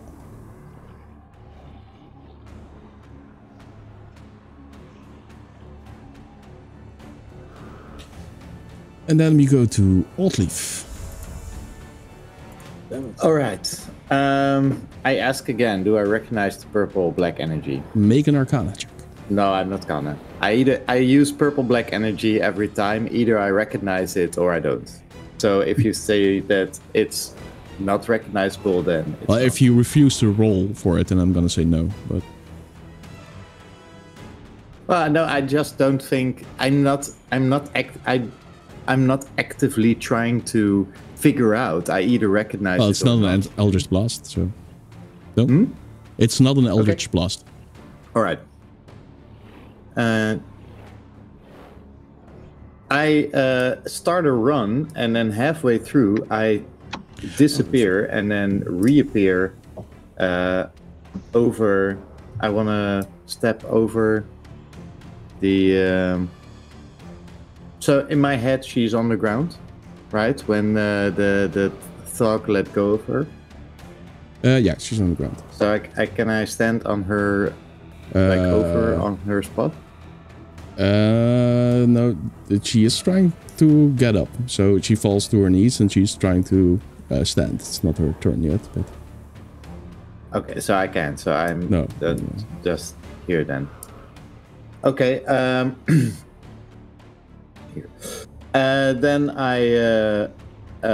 so I appear next to her, and then I flick my spear into that direction of the archer, and while I thrust my spear forward, purple black energy starts to spread from my arm around the spear and into the archer, hopefully. So the first one is an AC of 16. Where is he? 16 is it. That's a 1 damage. I'll take that. But there's a second thrust and a second. That's armor class of 17. Also a hit. And that's 7 damage. Still standing though. All right. Oh. That was my turn. While I disappeared, by the way, while I teleported, you could smell the smells from the endless forest. So sort of musky nature vibe. Okay, my Misty Step looked a bit different. My Misty Step was like a bright light flash and then another light flash as I reappeared in another position. Awesome. Okay, and then it's the other guy's turn.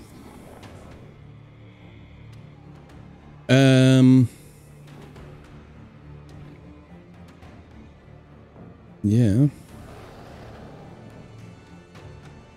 Surrender time. No, actually not. He's gonna stand over here. And then he says, really annoyed. Guess I'll drop this. And his entire features change suddenly. Like this illusion that was cast over him drops. Like you see him shimmer and he takes on a whole different appearance. He's actually taller than he previously looked. Still human though. He still has like this old grizzled face with a beard, a bit similar to you can see it there. But he's wearing a black hood and he's wearing a black robe, which is decorated with these intricate silver symbols on it that emphasize some. His arms, they run along his arms, and he has this metal, almost filigree-like silver shoulder pads. Not big or anything, but just these caps on his shoulders. And he's wearing a belt that holds a kind of a weird knife on his side. And he casts a spell. And when he's finished casting that spell, it happens really quickly, he stretches out his fingers towards you like this, and this jet of black purplish fire falls over both Quintus and Oddleaf. You guys are allowed to make a saving throw. All right. What kind of saving throw? Dexterity. If I'm not mistaken. Another high roll, damn. I am not mistaken. So that's a 20 in total for my dexterity saving throw. Oh, that's not bad. That succeeds. It's a natural 1 for Oddleaf. Well, that fails. Yeah. Oh.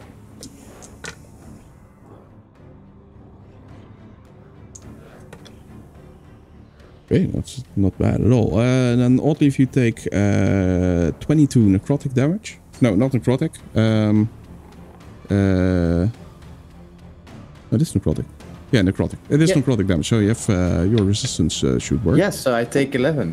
And Quintus also takes 11, unless he has necrotic resistance as well. No. I have necrotic. Do I have? Whoa. Do I have necrotic resistance? Wait a minute. Actually, I can see that on my sheets. Wow, No, 22 would have almost taken me out in one go. I still have 8 hit points left, so nothing to worry about. 8 hit points? Wait, where's Thomas with his 62 hit points? Yeah, I have 52 hit points in total, and Thomas had less hit points. So you have 52 hit points? Yeah. Yeah, And can you take you... 11. No, you already took the poison damage and... yes, that's true. Yeah, sorry. With poison damage? Oh yeah. No, no, how much hit points do you have right now? 8. Because you should track that on the battlefield as well. Oh, sorry, yeah. It's true.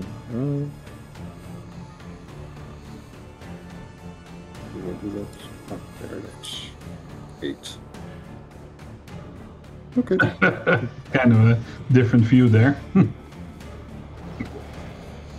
Oh, really? What the what? Okay. Wow. So if you hadn't rolled a 20, you would have been down already. Yep. Nice. Cool. Nice. I If like this it. was anything other than necrotic damage, I would I would have been down as well. Well, almost. Okay. Then it's the husband's turn. He stands behind Bowen. And he says, "Oh, very well." And his illusion drops as well. What? What? And this dark knight-looking guy appears. Like he's fully clad in plate armor. It's completely black, except for the silver lining on his armor as well. He's wearing a sword and a shield. And as he's happening, and Bowen's looking behind him, maybe a bit flabbergasted, he runs his shielded hand over his blade, and that ignites with a blackish, purplish flame. Which he then branches towards you, Bowen. No, but the What? I had a sneaky suspicion, but you know. Me too, Bowen, me too. Yeah, let me get the stats. we fell for it. Did you though? I know. Well, looking at the health bars, the ones who had the suspicion made some preliminary moves. It's an armor class 15. That misses. Okay, he makes a second attack. No. Ooh, that's an armor class of 22. Shield. As in you cast Yes. shield. Yeah. So it misses as well. Okay, cool. Yeah, and I immediately gain my arcane ward, which now has full hit points. Oh, sorry, I'm mistaken. He's not carrying a shield and a longsword. He's carrying a greatsword.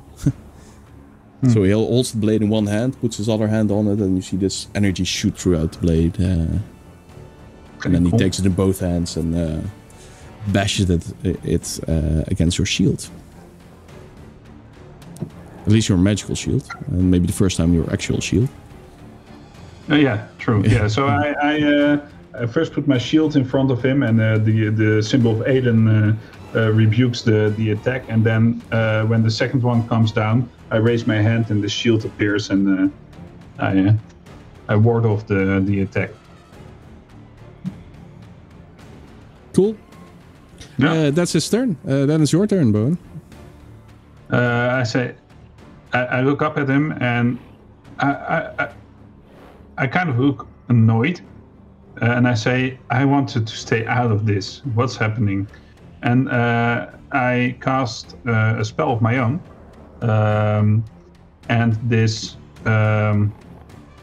kind of the dirt starts to move underneath the opponent, and a stylized hand starts to appear and tries to grab the legs of Stylized. I like it. creature. Yeah, I know. Yeah. And you have to make a saving throw. I think it's a strength saving throw. I think he's pretty good at that.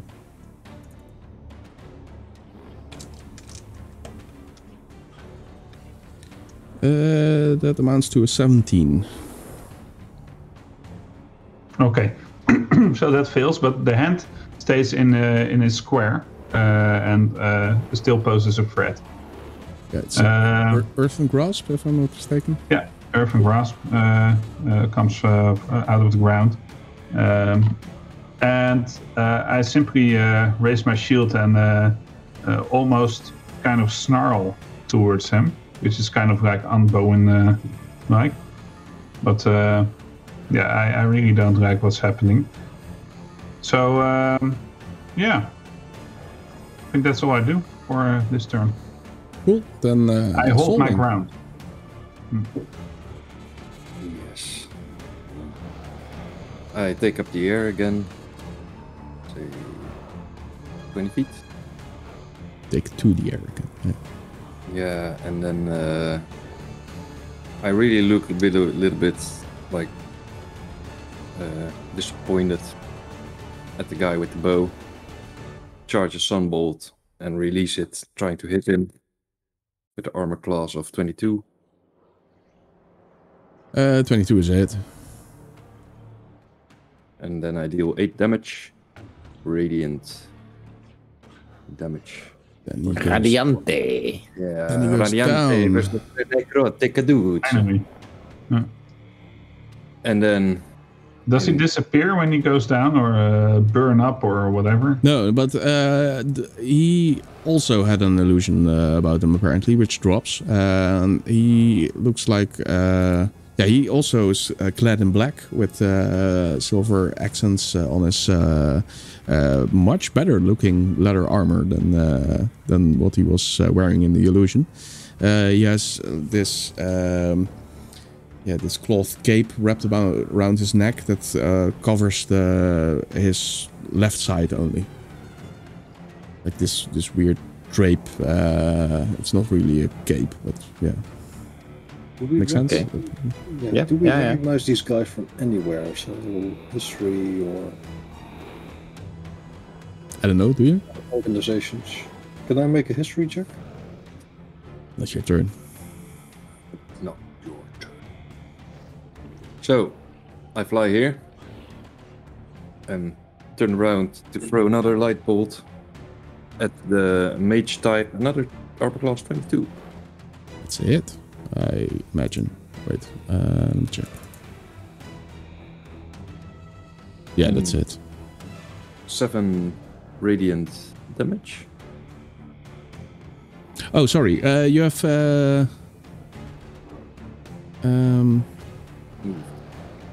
Wait a second. I want to check something. No. It's a hit. Sorry. What was that? 7 How much? radiant damage. 7. 7. Okay. Cool. And when I found my target, I channel my key to shoot 2 more at the same spot I just hit. That's a natural 20. Ooh, nice. Critical hit. Yeah. Critical. 10 radiant damage. 10. Wow. That's... Okay. Let's go. That's not the most impressive one, but... I'll take it. I'll take it. I roll a d4. I cannot make a lot out of it. Okay. D4? Did you get a D5 at level 5? No, it's A D5 at level 5. Yeah, he gets D6, I D5. mean. that would be awesome. No, it's not d6 yet, right? Double check. It's not my character. Nope, not yet. So, last one is an armor class of 10. 10 is a miss. Kind of curious now if you're correct. Seems weird because most classes get their power up at level 5. Right? Yeah, exactly. Yeah, but I get an extra attack as well. Yeah, that is power. It could be that it's at level Yeah. 6. Yeah. Only 97% sure, so I don't know. I believe you, man. Level 5, 1d6. You see, I wasn't completely sure. That's exactly those 3% I was talking about. You want me to roll a d6 then, or will you Well, yeah. settle for the down damage? No, well, you're entitled to it. What did you roll? I rolled a 3. Why is it not? But I did updated? also not use a d6 in my last 2 attacks. That's true too. Yeah, let's leave it for now. It's confusing if I have to subtract every damaging since you did. Just know your class better. This was it. Good Then, stuff. what's Aegis' dexterity modifier? Plus 2. 2. Yeah. 1 second. Yeah, but Check Susan- something. Damn you, Susan. Damn you, Susan. No, then it's time for Susan to drop the illusion as well. Uh-oh. No, not Susan. It's an illusion. Yeah, wait. And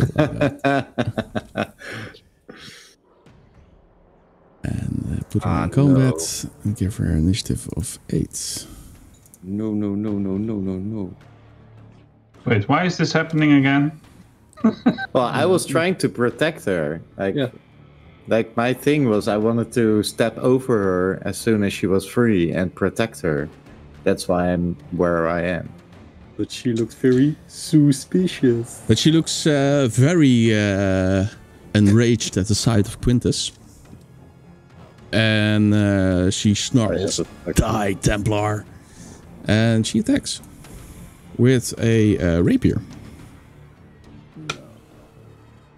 Which she wasn't wielding previously. And in the other hand, she has a dagger, by the way. First armor class I hit is 21. Yeah, that's a hit. Am I going down in the first round of combat? That's 5 damage. Okay. Ha! So the best you got. But she attacks again.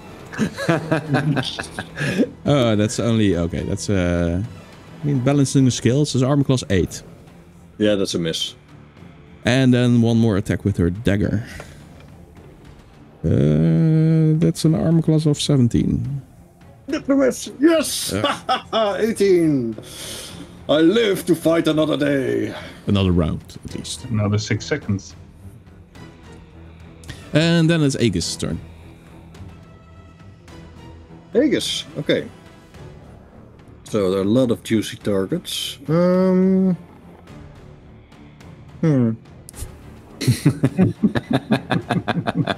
a great comment in chat. Yeah. Sorry? Someone in the chat says, will this be the episode where Precipice of Dreams finally reveals itself as the show where Eric has a new character each time we see him? Yeah. Oh my god, they killed Eric. Probably. Quintus is taken aback by the whole Susan changing thing, and he doesn't mind. Yeah. Oh, sorry. She also she's still a woman, but she's clad in black leather armor as well. She also wears a hooded cape, like there's a hood drawn over her head, and there's long red hair coming out of it from at the front. And she's she also wears a belt with many pouches and stuff on it. Belt of many pouches, he just admitted it. Belt of many pouches, okay. Well, Aegis just charges forward beneath Solwing, and he tries to jumping on top of Solwing now. No. Just because Solwing is flying. Flying, yeah, but he put the token over Solwing. Oh, sorry. So he just charges forward and tries to head for the throat of the priest guy. And he tries to hit you with an armor class. An attack roll of 23. That's a hit. Okay, so that's slice him up. 4 plus 3 is 7 slashing damage, and you must make a strength saving throw. Strength saving, the big bounce. 16. 16. It's not my strong suit. I can't find any saving throw modifier. It's on top of your spell tab. Yeah, but not for Aegis. It should be in his statistics. Oh, yeah, there it is. No, yeah, you made your saving throw, sorry. So yeah, that's it. This is a whole spectacular turn. Nice. It was kind of spectacular. Why is he still on top of... That's the only thing I miss in Foundry. Like send to back or stuff like that. Like the layers. Where you can put the token on top of each other. If this is going to turn out the way I think it is going to turn out, I would like to change my recap to And we met Aegis, trusty mount of a guy named Quintus. Yeah, that's probably true. Right. Yeah, but that's what Aegis does. He doesn't have anything else to do in this turn, so... No, keep Quintus alive. Operation Save Eric. Mm-hmm. From making more artwork.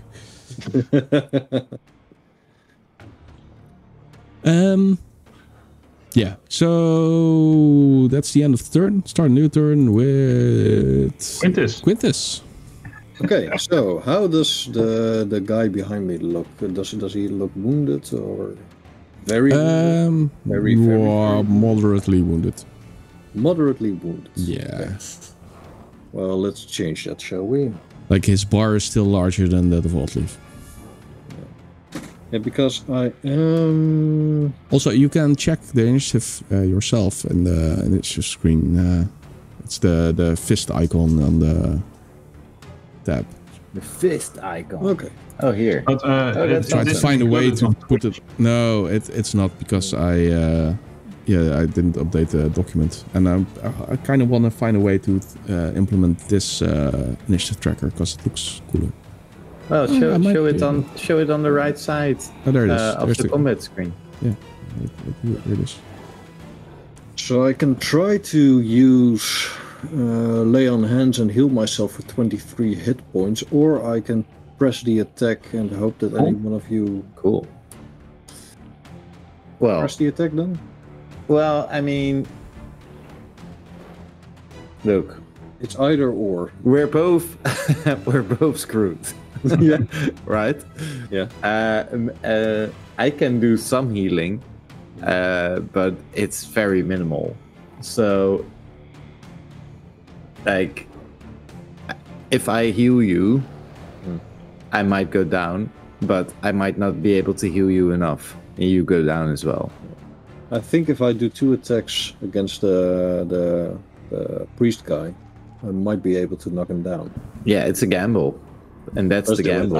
Screw it. But then there's still, let's do there's this. Still another enemy next to you. Yeah, I know. Who had 3 attacks against you just now because she really hates you for some reason. Yeah, I'll just rely on my allies to take care of that problem, and I really love making character art, so let's do this. So he tries to. So furiously, with the light of Aedon pouring from his eyes now, he tries to attack the priest. Does the priest wear any other godly icons or anything in particular? He does now, but yeah, it's you caught a glimpse of it. It's beneath his robe on his armor that he's apparently wearing beneath it. Do I? But you saw a glimpse of what might have been an eye. No. Yeah, these. But not a swirly eye. Sort of. Okay. Yeah. No. A slitted eye. A slitted eye. These fuckers are cultists. Okay, cool cultists. Janai just yell, "Go back to your heathen gods!" And I roll my first attack roll. So this is all the episodes where we skip into our curse words. Yeah, 19 versus armor class. That's it. That's a hit. So on the priest, right? Yeah. Yeah, on the priest. It's 2d6. I thought that was a mage. Yeah. No, I don't. But well, I called him a priest. What's in the name? No. It says priest right beneath him. So that's 8 plus 10. That's 18 plus 4. That's 22 slashing damage. Holy what? Yeah, paladin, man. Literally holy what? Yeah. Yeah, now he's not feeling that great anymore. Okay, and then I press the attack. And I try to smite him once again. I said, back to your god, listen to me! Oh, sorry, back to your heathen god, listen to me. He corrects himself during... Oh, that's much better. That's a 23 versus armor class. That's a hit. He uses another smite. That's how he rules. Yeah, paladins have spellcasting, right? So that's 4 6s. 24 plus 4, so that's 28 slashing damage. Holy what? Okay. So But I'm gonna have to... part of it is radiant damage. You have to do it separately. Oh, sorry. yeah, in this case it doesn't matter, but... sorry. Yeah, I read it over here. It can matter. Definitely. Well, that's 12 radiant damage and the rest is slashing. Paladin OP, nerf Paladin. Yeah, but I'm almost through my spells right now, so... Yeah, I know. So you don't have any spells for the next encounter, right? Exactly. Oh, good to know. Still have 2 spells left.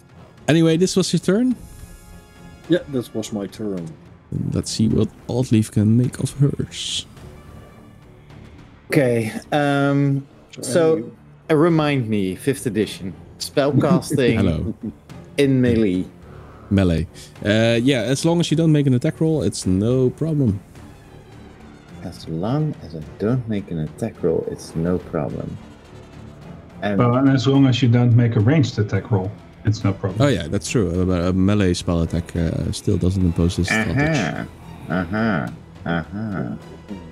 But if you want to cast a fireball centered on yourself, you can. I can. Without any penalties. Okay. Except you have to know the fireball spell. Yeah.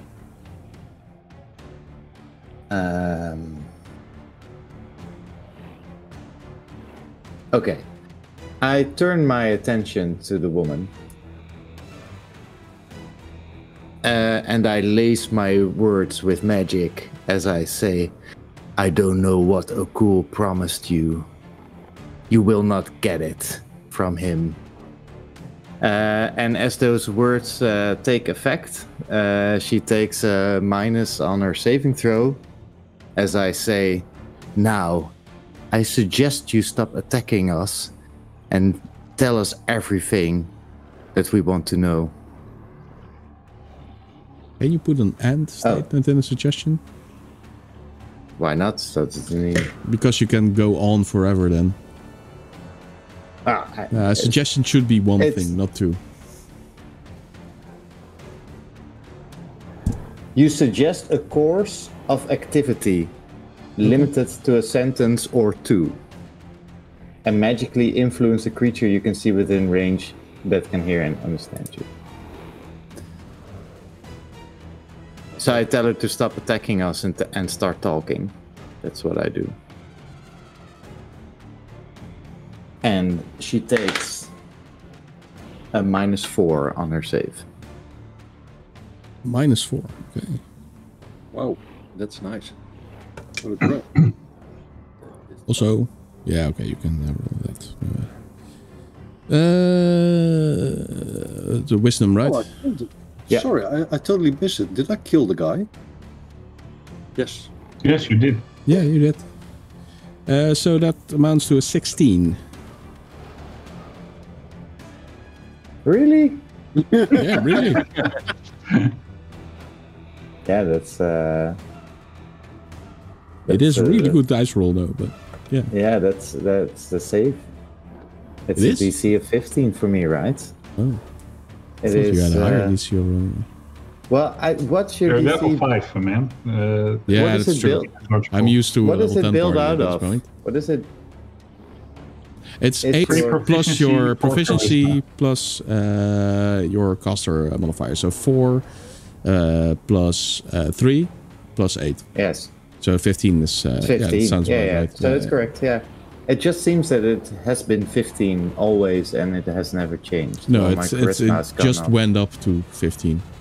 Yeah. It was 14. 14 before then. Yeah. Well, that's a shame. 13 before that. Oh yeah, you boosted your charisma as well. Yeah, no, he took a feat. He took a feat. Anyway, I thought that I wasn't going to do enough damage to kill her, and I really wanted to take her out of combat, so I tried this, and it failed. But at least she felt some effect of my words. Oh yeah, she's pissed now. Well, okay, somebody avenge my death. So, back to the swordsman. And Bowen. Yeah, let's see how that side story is going. And in the left corner. Meanwhile, on the other side of the battlefield, care for some tea? Well, he looks at you and says, "Come on, little priest, show me what you can do." And he attacks again with a sword, still ablaze in blackish, purplish stuff. And he hits an armor class of my roll plus his modifier, which amounts to 19. Shield. I throw up another shield. No, yeah, I'm doing that. No, I'm not doing it. I'm getting hit. Yeah. Oh. You sure? Yeah. Yeah, I'm sure. He's gonna attack again after this, right? No, shield. Yeah. Okay. Bowen's like... Okay, then he misses, but he's attacking again. And oh, that's crooked. This is even less, so it's 18, so that's also a miss. You can't stop hiding forever. I'm right in front of you. Nice. Then it's my turn then? Yes. I'm a bit annoyed at what's been happening, and I... Annoyance. That's You correct are word. annoyed. That's one of the tenets. Thou shalt not be annoyed. Right? Yeah. It is. Thou shalt be patient. Okay, and mob. I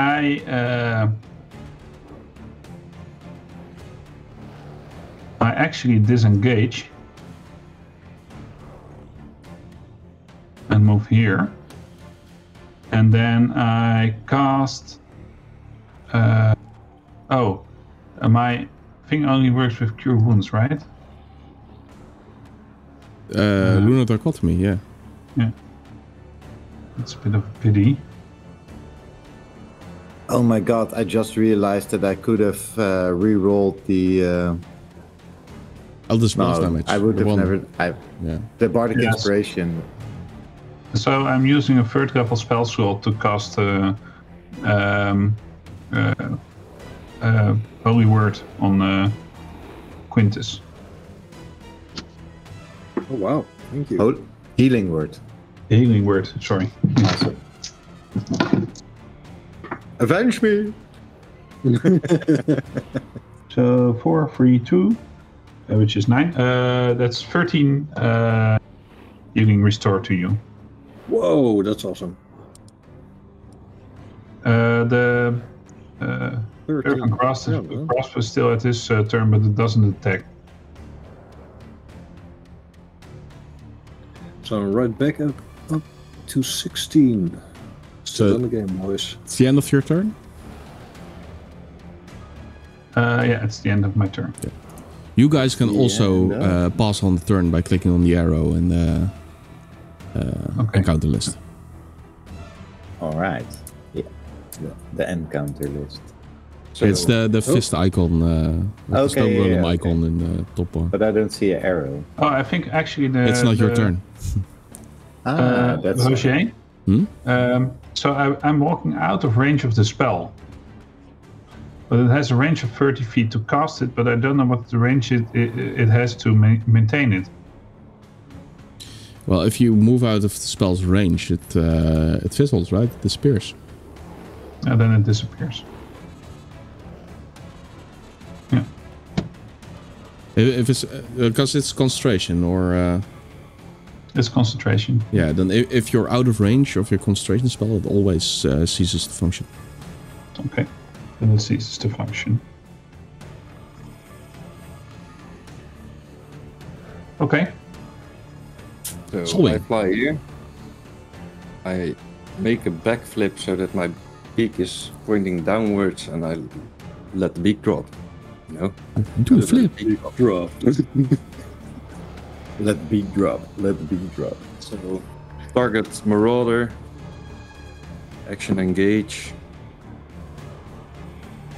Ooh, I don't know. Armor class in 18. 18. That's a hit, I think. Yeah, that's it. And I land here.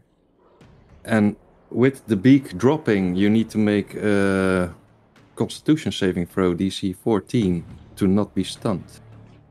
DC 14. I'd see what you did there. That's an 11, so that fails. She's stunned. Yes. Awesome! Oh, I was She slain. also takes 9 beat damage. 9 beat damage. Oh, wait a second. There. The strongest monk ability rears its beautiful head once again. No. How many beak damage was it? It was 9 beak damage. 9. There. Which is 1d6 plus 4. Cadoodle die, assholes. Oh, sorry. Yeah, so this means you guys also have advantage on all attack rolls against her. Yeah. And she skips her next turn. And she will not auto-crit, right? be unstunned if we hit her. No, she's not helpless. Helpless is... right? You're not helpless if you're... No, you don't get auto-crits. You just get advantage on attacks against. Yeah.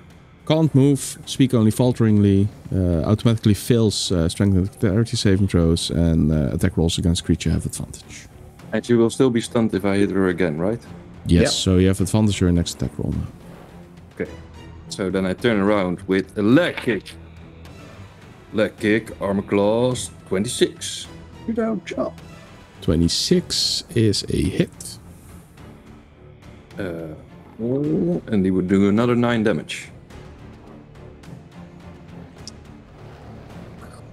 And then I feel more of my inner key, trying to build myself up to actually punch her in the face. Because that's what I do to people, but punching the face is difficult with wings, so it's an armor class of 15. With advantage?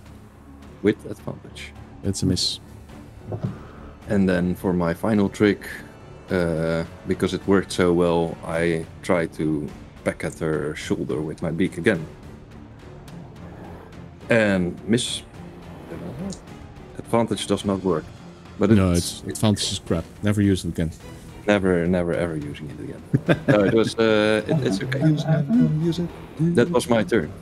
I just prefer static plus and minus bonus. Then it's my turn. I can't do anything, so I'm gonna give the turn to Aegis. Awesome. Am I stunned until the start of my next turn, or your next turn, or? I think it's even the end of my next turn. The start of your next turn. Okay, so Aegis makes my next turn. Sprint over here. Oh yeah, the end. Yeah. Charges right towards her. Good. To make a bounce attack. Okay, he makes a claw attack with it. We might want to keep one alive for questioning. So that's 17 to hit. That is a hit.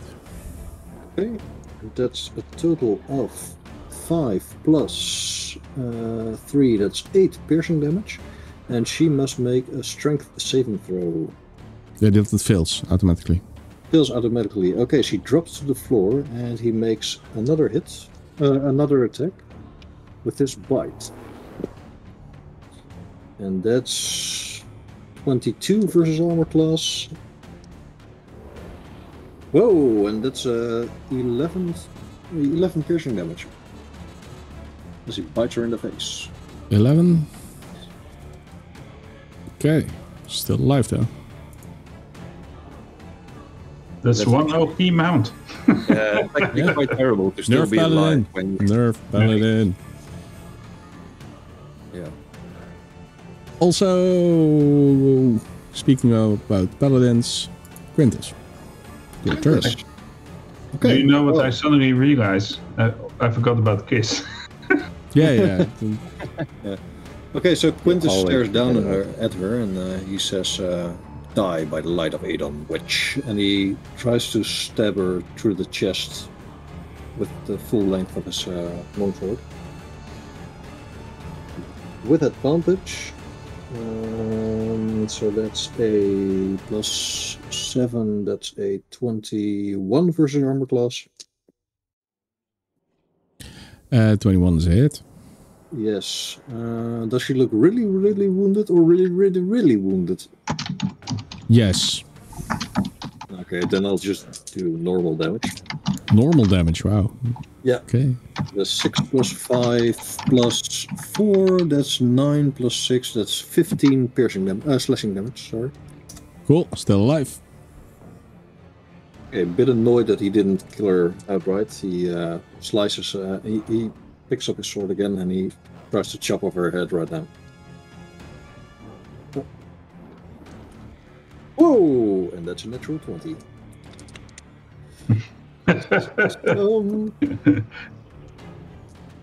Damn, I'm on a roll, man. It's about time.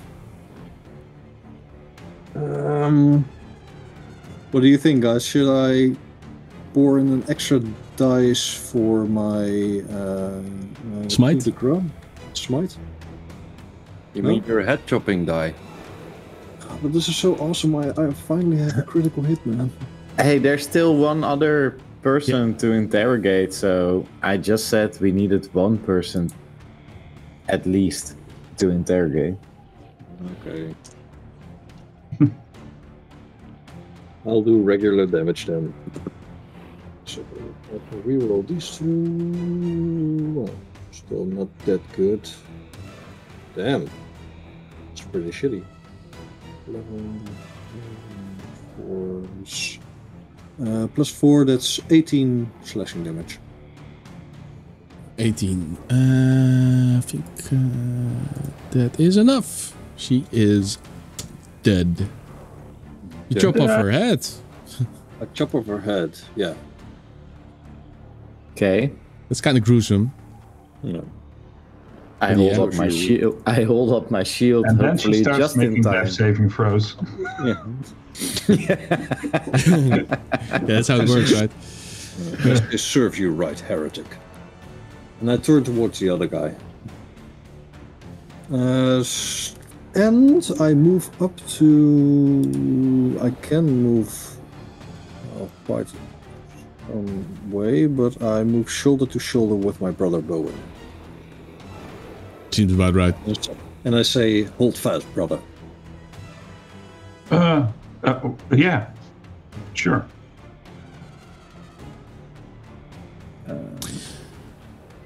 And then, that's the end of your turn? That's the end of my turn. Sorry, yeah, that's very dramatic. Odd leaf. Yeah. So. You sound very excited about this. Well, I want to kill him, but I don't want to kill him. Don't worry, I don't think you're gonna kill him this turn. The only thing you need to say is non-lethal. I do non-lethal, and then it's okay. No. I have another idea. As I lace my words with magic, I say, all your friends are dead. It's not too late for you. You can still get out of this alive. Which is the unsettling words.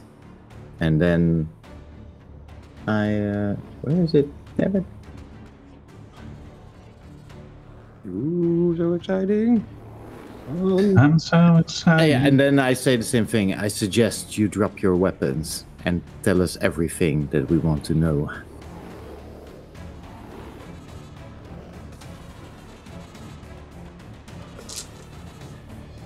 Minus what?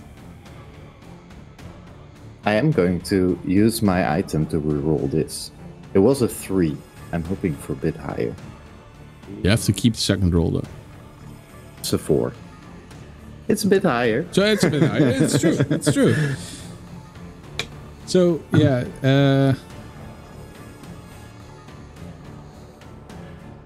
Yeah. Well, he drops his weapon Do you want to do anything else this turn? No, there was a bonus action and an action, and I've moved as well. I've moved forward. Well, just he sees all his friends die, and then you speak those unsettling words to him, and he looks at you with his greatsword in his hand, and he takes it in one hand and he just throws it on the ground. And then his hand moves to his belt, and he takes a potion from it, and in quick succession drinks it. No.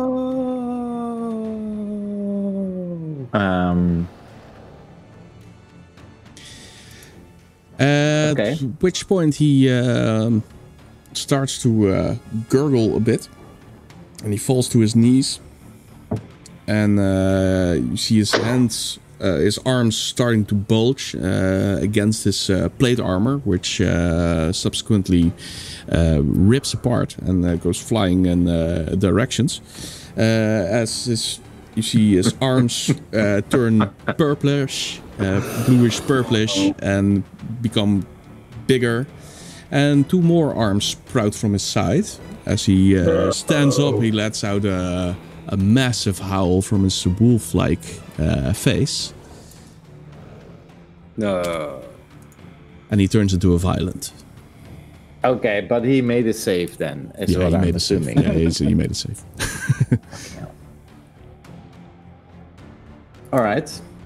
And then he charges right at you guys and starts to flail on a random target, which I'm going to determine right now. Well, okay. No. It's Bowen. Yeah. Oh, sorry. Yeah, well, lucky you. Right behind you, brother. Yeah, so 4 attacks. He's not wielding any weapons, as opposed to most other violence you've seen. They're all holding 4 different weapons, and this guy isn't, so he's just slashing at you with his claws. First attack is, well, okay, that's probably a hit. Yeah, that's 25. Hit. Yeah. So that's 12 slashing damage. That destroys my shield. Exactly. Oh, nice. Second attack. That's a miss. It's armor class 11. Third attack. That's a 20. Then I put up another shield again, and my ward gets restored somewhat. Last attack is another 25. Oh dang. Okay. That destroys my ward probably. Yeah, that's it. That's 13 damage. Wow. Okay. That's my ward is destroyed again, and I suffer an 11 damage. Ooh. Which certainly wounds me, but I'm holding up in the face of this big violent behavior. So, this is actually the first time that you've never seen a creature like this. No. Nope. Oh, that's true. Oh, right. So my reaction, I take the bashes, and he comes at me, and I'm a bit confused about what's happening. And I see all these claws coming at me, but I just learned how to fight with a shield and then a chainmail, and I tried to deflect it using my arcane ward and using my shield spells to just stay between, keep something between him and my body. But the final blow finally catches me and slashes into my side and rips through my chainmail somewhat. And I kind of flinch and I say, "What demonic?" And but I keep standing and try to hide a bit behind my shield as I see what's happening. Grip my staff a bit more firm and. We have told you about these guys, right? We have told you the whole story, so we also... Yeah, something different in real life. Yeah, yeah, definitely, of course. Just Also, now this was my seeing turn. it, you can probably also link it up to it. Also, first-time violent fighter, Quintus. No. No. Something went. Oh no! Yeah, my it's my initiative turn, order actually. got. It's your turn. No. Yeah. Yeah, it's my turn. Yeah. Initiative order though. So. Yeah, it's wonky. Because I removed start, someone. There. I start. Turning my staff a bit, and this gong-like noise is starting to well up from it. But I keep my spell at the ready, and at the same time, no, this. I say to Oldreef, do you want to be protected?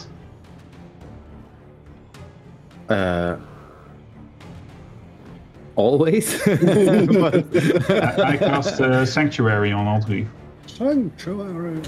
Also, before I forget, at the start of your turn, you have to make a saving throw. A wisdom saving throw. And you need to update your hit points on the... Yeah, I will. Well. Yeah. And what does Sanctuary do for me? Sanctuary. Okay. Many things to do. Until the spell ends, any creature who targets a creature you choose with an attack or a harmful spell must first make a wisdom saving throw. On a failed save, the creature must choose a new target or lose the attack or spell. This spell doesn't protect the warded creature from area effect. If the warded creature makes an attack or casts a spell that affects an enemy creature, this spell ends. So I can't. If I attack it now, it ends. Okay. Yeah, but I don't mind. But if you need it, it's there. I can maybe do something with that. Yeah. And I'll update my hit points. Yeah, but you have to make a wisdom saving throw first. Oh, okay. Before you do this. Yeah. Okay. I already rolled, and that's 15. Oof. Okay, then the turn continues as you said. Okay.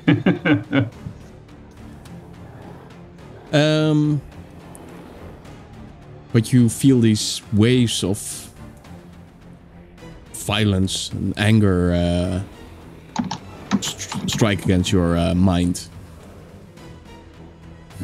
Feels very unnatural. Solwing. Yes. Solwing remembers these creatures. We are getting weighted by the natural wonders. Out of range, and I start loading up some natural combos. wonders. Oh, welcome everyone. Thank you and welcome everyone. Nice. Thanks for the raid. Welcome. Thanks for the We're raid. just in the final throes of combat here.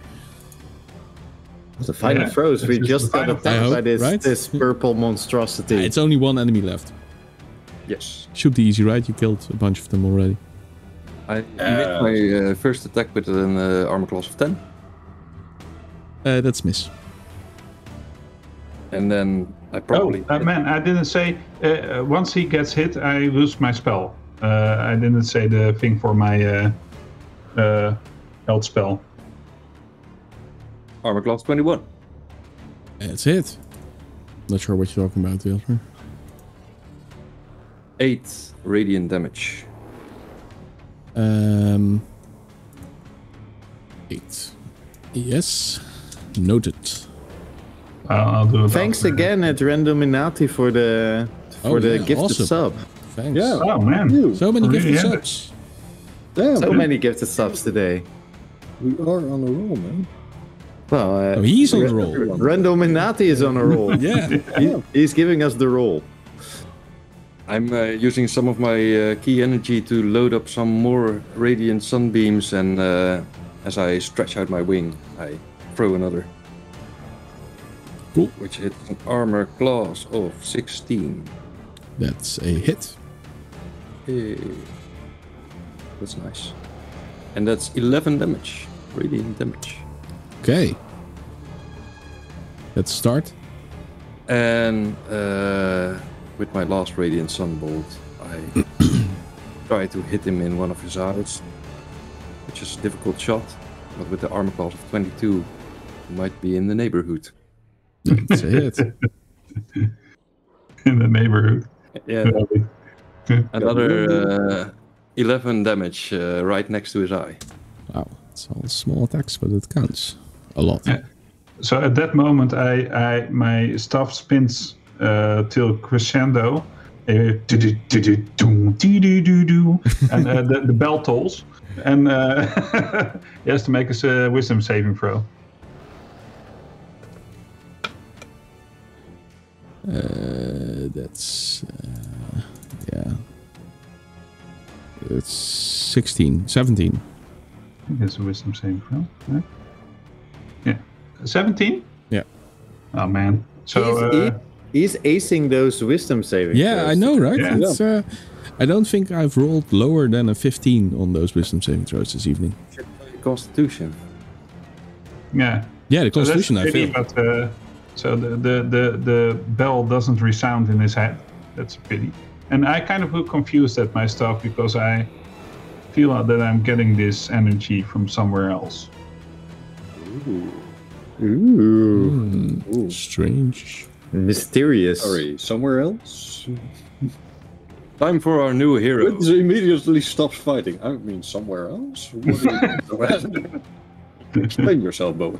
What are you hiding? Illusion. Yeah, Time for so a new party member. Aegis? Yeah. Yeah. Aegis. Aegis. Kitty Cat Say- is joining the fight once again. He Yes, jumps say- over Adleif and Quintus. Yes. No. What's Right over here. Yes. Here, okay. Right over here. That's better, I think. And he starts attacking the large purple creature. And that's, 19 plus. Damn, I want to roll 2 today. That's 19 plus 6 is 25 versus armor class. That is a hit. And that's 4 plus 3 slashing damage. So that's 7 slashing damage. Okay, you do the math. Because I don't wanna. Yeah, and he must make a strength saving throw. Oh, that's Though I probably don't think Why is my any trouble with that. that would amount to a 17, 17. which is Strange. kind of low for him. That's crap. Okay, well, that's it. Why are my hit points changing, by the way? Because you're doing it wrong. How many hit points do you have? 19? Wow. Oh, yeah, now I see. Did you change your maximum hit points? Yeah, you did. How many hit points do you have, Max? Pretty, but There. Fixed it. There you oh, okay. There you The other go. way around. Okay. Then Quintus, make a wisdom saving throw, please. go. Natural 20. Sorry. Well, that succeeds. I Never I- apologize. Anger I wished I rising up would've rolled and that. you suppress it. Replace Yeah, I it with wish your I would own. have rolled that with my attack roll, though. Okay, Quintus. This is the first time he sees a creature like this, and he's startled for a couple of seconds, and then he regains himself, and he says, Protect me. "I shall never be afraid. I have lived the blessed life, and Aedon will protect me and those around me." Amen. He points towards the creature, and he says, "I mark you to be condemned." And an eye made of entirely of light appears midair, and it slams right onto the forehead of the creature. And there's now a light. Well, there's an eye made of light on his forehead. Twirly eye? Awesome. Swirly eye and Aedon eye, An Aedon eye. which is locked into place with a nice 8-pointed star. Right? Yes. The power of Aedon compels you. The power of Aedon compels you. Compels you. As I use my hunter's mark for everyone that wants to know it. Oh, it's Hunter's Mark. Oh, I thought it was your Vow of Enmity. Which would be more awesome. As a bonus action, you can utter a Vow of Enmity against a creature you can see within 10 feet of you, using your channel divinity. You gain advantage on attack rolls against the creature for 1 minute. No. Crap. No. No, that's too good. You want the worst version. I'll just make an attack roll. Okay. Okay.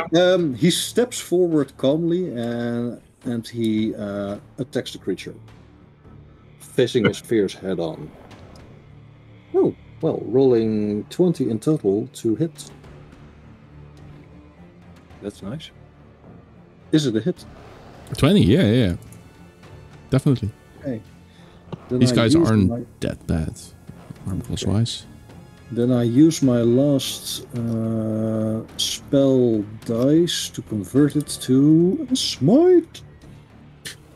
And that's a second level spell dice, so that will be 2d6 plus 3d8. Oh, plus another d6 for my Hunter's Mark. Yeah, Hunter's Mark, yes. Rerolling all ones. Oh no, only your great weapon ones, right? Nope. I think it's only weapon damage die, but it's kind of weird because it works with sneak, but might not work with smite. No, I can look it up. When you roll a 1 or 2 on a damage die for an attack you make with a melee weapon that you are wielding with 2 hands. So it's an attack I make with a melee weapon, and this it is extra damage. So yeah, it works. Yeah. Okay, that's so cool. I never thought of that. Well, but I didn't roll a 1 or a 2. Okay, so that's 15, 20, that's 28, that's 31, 31 plus 4, that's 35 slashing damage. Wow. Of which, how much is radiant? I don't know. Oh, sorry, of which, 15, no, sorry, yeah, 15 is radiant. Wait.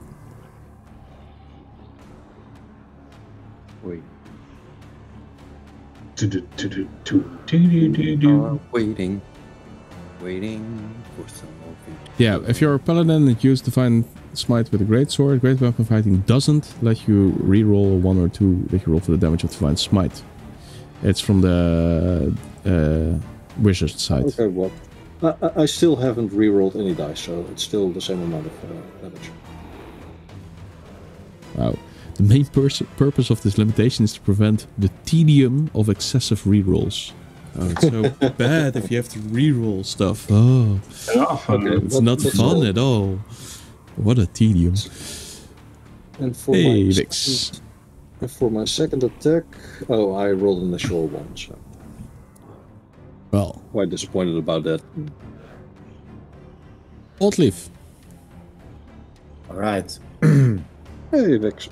Everything happened exactly as I planned. Excellent. Well, I stepped behind Quintus and I put my hand on his back, and you can see this. My eyes light up a bit, the golden yellow of my eyes, and that energy flow through my hand into you as I heal you 5 hit points. Whoa. What's the source of this magic? It feels very holy and radiant. Okay, what's the source of Too late magic? To reject it now. And then I'm not done yet, because then I will also cast a healing word for my bonus action. Bonus action. Ooh, and that's a 4 plus my spellcasting ability, right? So that's a 4. It's 8, another 8 hit points. So that's 13 hit points in total. Oh, 8 hit points. Nice. For me? Yeah, for you. 13 in total. I heal you 13 hit points in total. Still not sure what the source is of this magic. You can't see me. You are Quintus. You don't know that I am an angel of Aedon. According to your own words, I heal you. There's radiant energy flowing through you. You recognize it. Yeah, and the source does kind of feel familiar in a way. Feels Familiar, holy familiar. and radiant. Yeah, good. My God, can't I even heal somebody without people mistrusting me? What is this? I'm defending you here. I think you deserve that. As a player, thank you, Michel. I really love what you did. As Quintus, I'm not so sure what just happened. Why is Quintus mistrusting me? Also, you forgot, but you have to make saving throw, wisdom. Ooh. Otherwise, none of this will even matter. None of it matters. Wow. So wisdom. That's okay. Okay. Okay. All right. Okay. All right. Ooh, that's a 19 plus 2 Okay, for okay. 21. Then everything happens as it's supposed to, right? And turn. Yeah, that was movement. Then it's Bonus my action, turn. action. So is Well, it just me that doesn't know where the initiative tracker is? Because Yeah, because I explained it like 3 times already. But it's just you now. And Jin is keeping quiet. Suspiciously. Same here. We need to figure it out after combat. Yeah. Also, it's my turn, so I'm gonna. Yeah. The violence is becoming even more violent because he seems to enrage and be pretty angry at Quintus, so he's gonna strike at him. First is armor class 21. That's a hit. Oh, that's only 7 damage. Ha! Foul creature. Second attack is an 18. Ha! That's a hit. Ha! That is 9 damage. Ha! Is that the best you can do? Third attack is an armor class 20. Don't do that. Just Yeah, don't do that. Don't never say that again. 20 is it. 20. So that is 11 damage. Ha! Still 2 hit points left. Getting there, last attack. Oh, no. Arm class 15. That's a miss. Too bad. Bowen, Purified. saving throw, Oh, please. thank you for making my my Heal healing worthwhile. worthwhile. Yeah. Worthwhile, yeah. 22. Also, how many hit points do you have on the character? 22 succeeds. You can proceed Yeah, as so normal. I'm looking out all 3 and I say, and I cast Cure Wounds on. No, I'm not doing that, but Jasper is doing that. I really don't mind you one-upping her with healing. Like, really. Go ahead. So I'm using my last 3rd level spell slot, and at the same time I'm touching with my staff still in hand the lunar dichotomy. I get drawn towards it. I don't actually know why I'm doing it, but I'm curing him.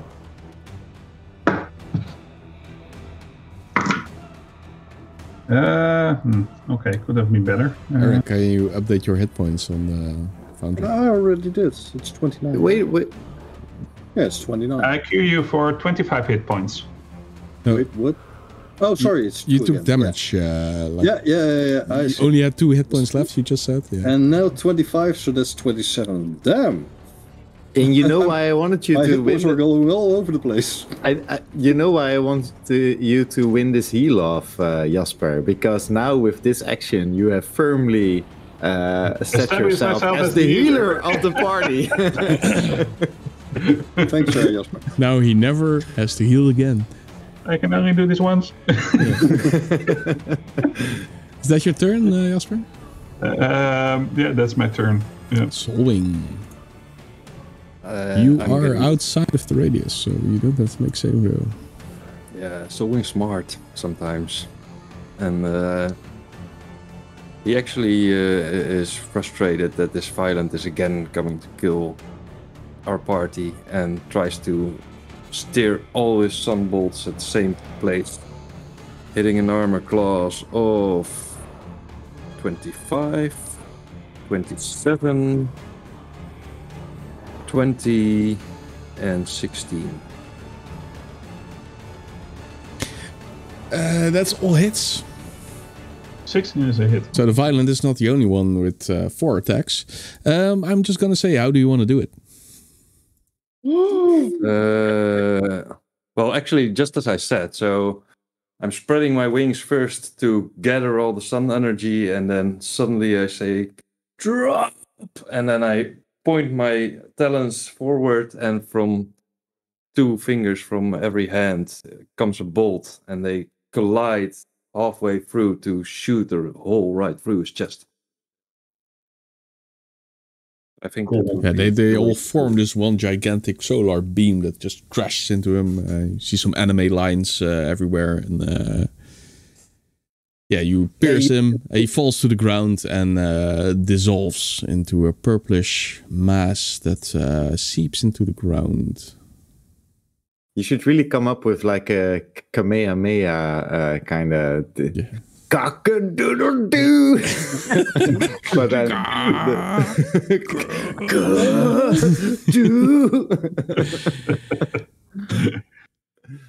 Okay. I'll work on that. But try to remember the last words I just said the next time we're gonna continue. Because we'll end the session here. Okay. Yeah. I loot the bodies. That's nice. Fainted disappointment. I like it. Faint. Yeah. Can't we just keep on playing? It's our 30th episode, people. Yeah. Ooh, anniversary episode. 30th Anniversary episode. Okay. Well, thank you so much for this session, Roger. It really feels like we've entered a new chapter with the coming of this cult of Oku or something. Yeah, perhaps. And my notes are called Okulites instead of acolytes. That's not official. Well, I'm guessing it is now since you've said it on the internet. I can also call them occultists. Occultists, yeah. Oh man. No, but amazing. Yeah, this is super awesome. It really feels like we've advanced to the next chapter now. Yep. So cool. Bowen was going to be so mad, and then this happened. Oh, and I'm so glad that the healing worked out. As am I. every time with the healing, every time my old World of Warcraft raid healing kicks in, and I just want to keep people like alive and heal them whenever I can, and then I just see Jasper every time I heal. Afterwards, I think, oh, Jasper is judging me because I need to save my healing words or something. I'm not. I'm actually not. Okay. Jasper is very. Whoa, Nadalico. Wow, thank you. Sorry. Wow. Wow, thank you for the 5 gifted subs. Yeah, that's awesome. Amazing. Thanks. What's happening? Thank you so much for the support. Yeah, that's we really appreciate it. Thanks, Jeff. Wow. That's really nice. That's I don't know what to say. It's amazing. Our 30th episode. Woo! Also, it's September, which also makes sense. Yeah, Jeff. I know you're not called Jeff, but it's still. And Randominati. And there have been a lot of sponsors in this chat, and it's really great. Awesome, man. Thanks, everyone. It's really great. Thanks for the support. Yeah, that's awesome. Thank you so much. It's not why we do this, but it really means a lot. It's, yes, and it's why we do this. Of course. No, it's because we're having fun. We're having fun. Yeah, we do have to celebrate an awesome session. Oh, well, thank you. Thanks so much. So thank you so much, chat and everyone that's supporting us, and thank you, Roger, for this amazing session. I also want to do a quick shout out thank you, Vix, for that amazing drawing of Oddleaf as well. I want to show it. Oh, I can show it. I have it prepared. And I can show it. Because Vix made art. I'm not allowed to call it fan art for some reason, but it's art. Oh, it is. It is art. And it's really cool. Oh, it's cool. So, this is it. Thanks, Vix. This is awesome. Look at that. Oh, wow. Oddleaf in Vix's style. And I don't know if Vix remembers this, but before we even had a lot of contact with Top Down Tabletop, I asked her once if she did commissions because I really like her art style. And this is amazing. But don't worry, Vix. If you're still doing commissions, I still have an idea for something that I want you to do based on another drawing that you did. Well, having seen a lot of Oddleaf artwork by now, I like how many different disappointed looks she can have. Yeah. I was going these to really this, disdainful looks. It's nice. I specifically like the look on her face for this one. It's really Oddleaf. Yeah. Thanks so much, Vix, for this. You can very amazing. Check out more of her work on Top Down Tabletop, right? Yes. Yeah. And so just on Instagram. Vix Draws. Vix Draws. Yeah. So everyone go check it out. I guess it's because she draws. Yep. Sorry. She draws. Yeah. What? Yeah. Anyway. Yeah, well, also, Michel, thanks for the praise just now. And thank you guys for an awesome session. I mean, it had everything, right? We had laughter. We had... tears. No tears. No. We had anger. We had disappointment. We had lots of disappointment. Like really a lot of disappointment. A lot of succeeded saving throws. Yeah, that's the cause of the disappointment. But yeah, thanks so much. Randominati, you are great. Yeah. No. Awesome. We'll be back with the Precipice of Dreams in 2 weeks. We'll continue this newly started storyline. So if you want a point to jump in, now is the time. But be sure to check out all the other awesome stuff we did beforehand, because it really was awesome with an epic conclusion. With the same group, with the same parties somewhat, right, Eric? Yeah. Tomorrow we'll have Jasper's laboratory, where he'll talk about stuff I already forgot, but he explained at the start of the... City adventuring. Oh, city adventuring, yeah. Oh, wow. And what to prepare and what not. And that last part is actually kind of important, I think. Yeah, personally, it is. I think. So next Monday, we'll have parallel projections where we have a crossover with Top Down Tabletop and Michel and Eric from us. Eric will be playing with both Vix, right? And no, Vix will not be joining us for this was unfortunately, but Lady Q will join us also from Top Down Tabletop, and DM Shanks will be there, and we will be led into this adventure by the wonderful Ashley. Yeah. It's going to be awesome, so be sure to check that out. The day afterward, we'll have Talking Void, where Jasper will have the very special guest, Jin, and they will answer the question, how rule thing? I'm going to, what custom class feature broke your game or made it so much better? What custom? The answer is Paladin. Class feature. What custom class feature broke your game or made it so much better?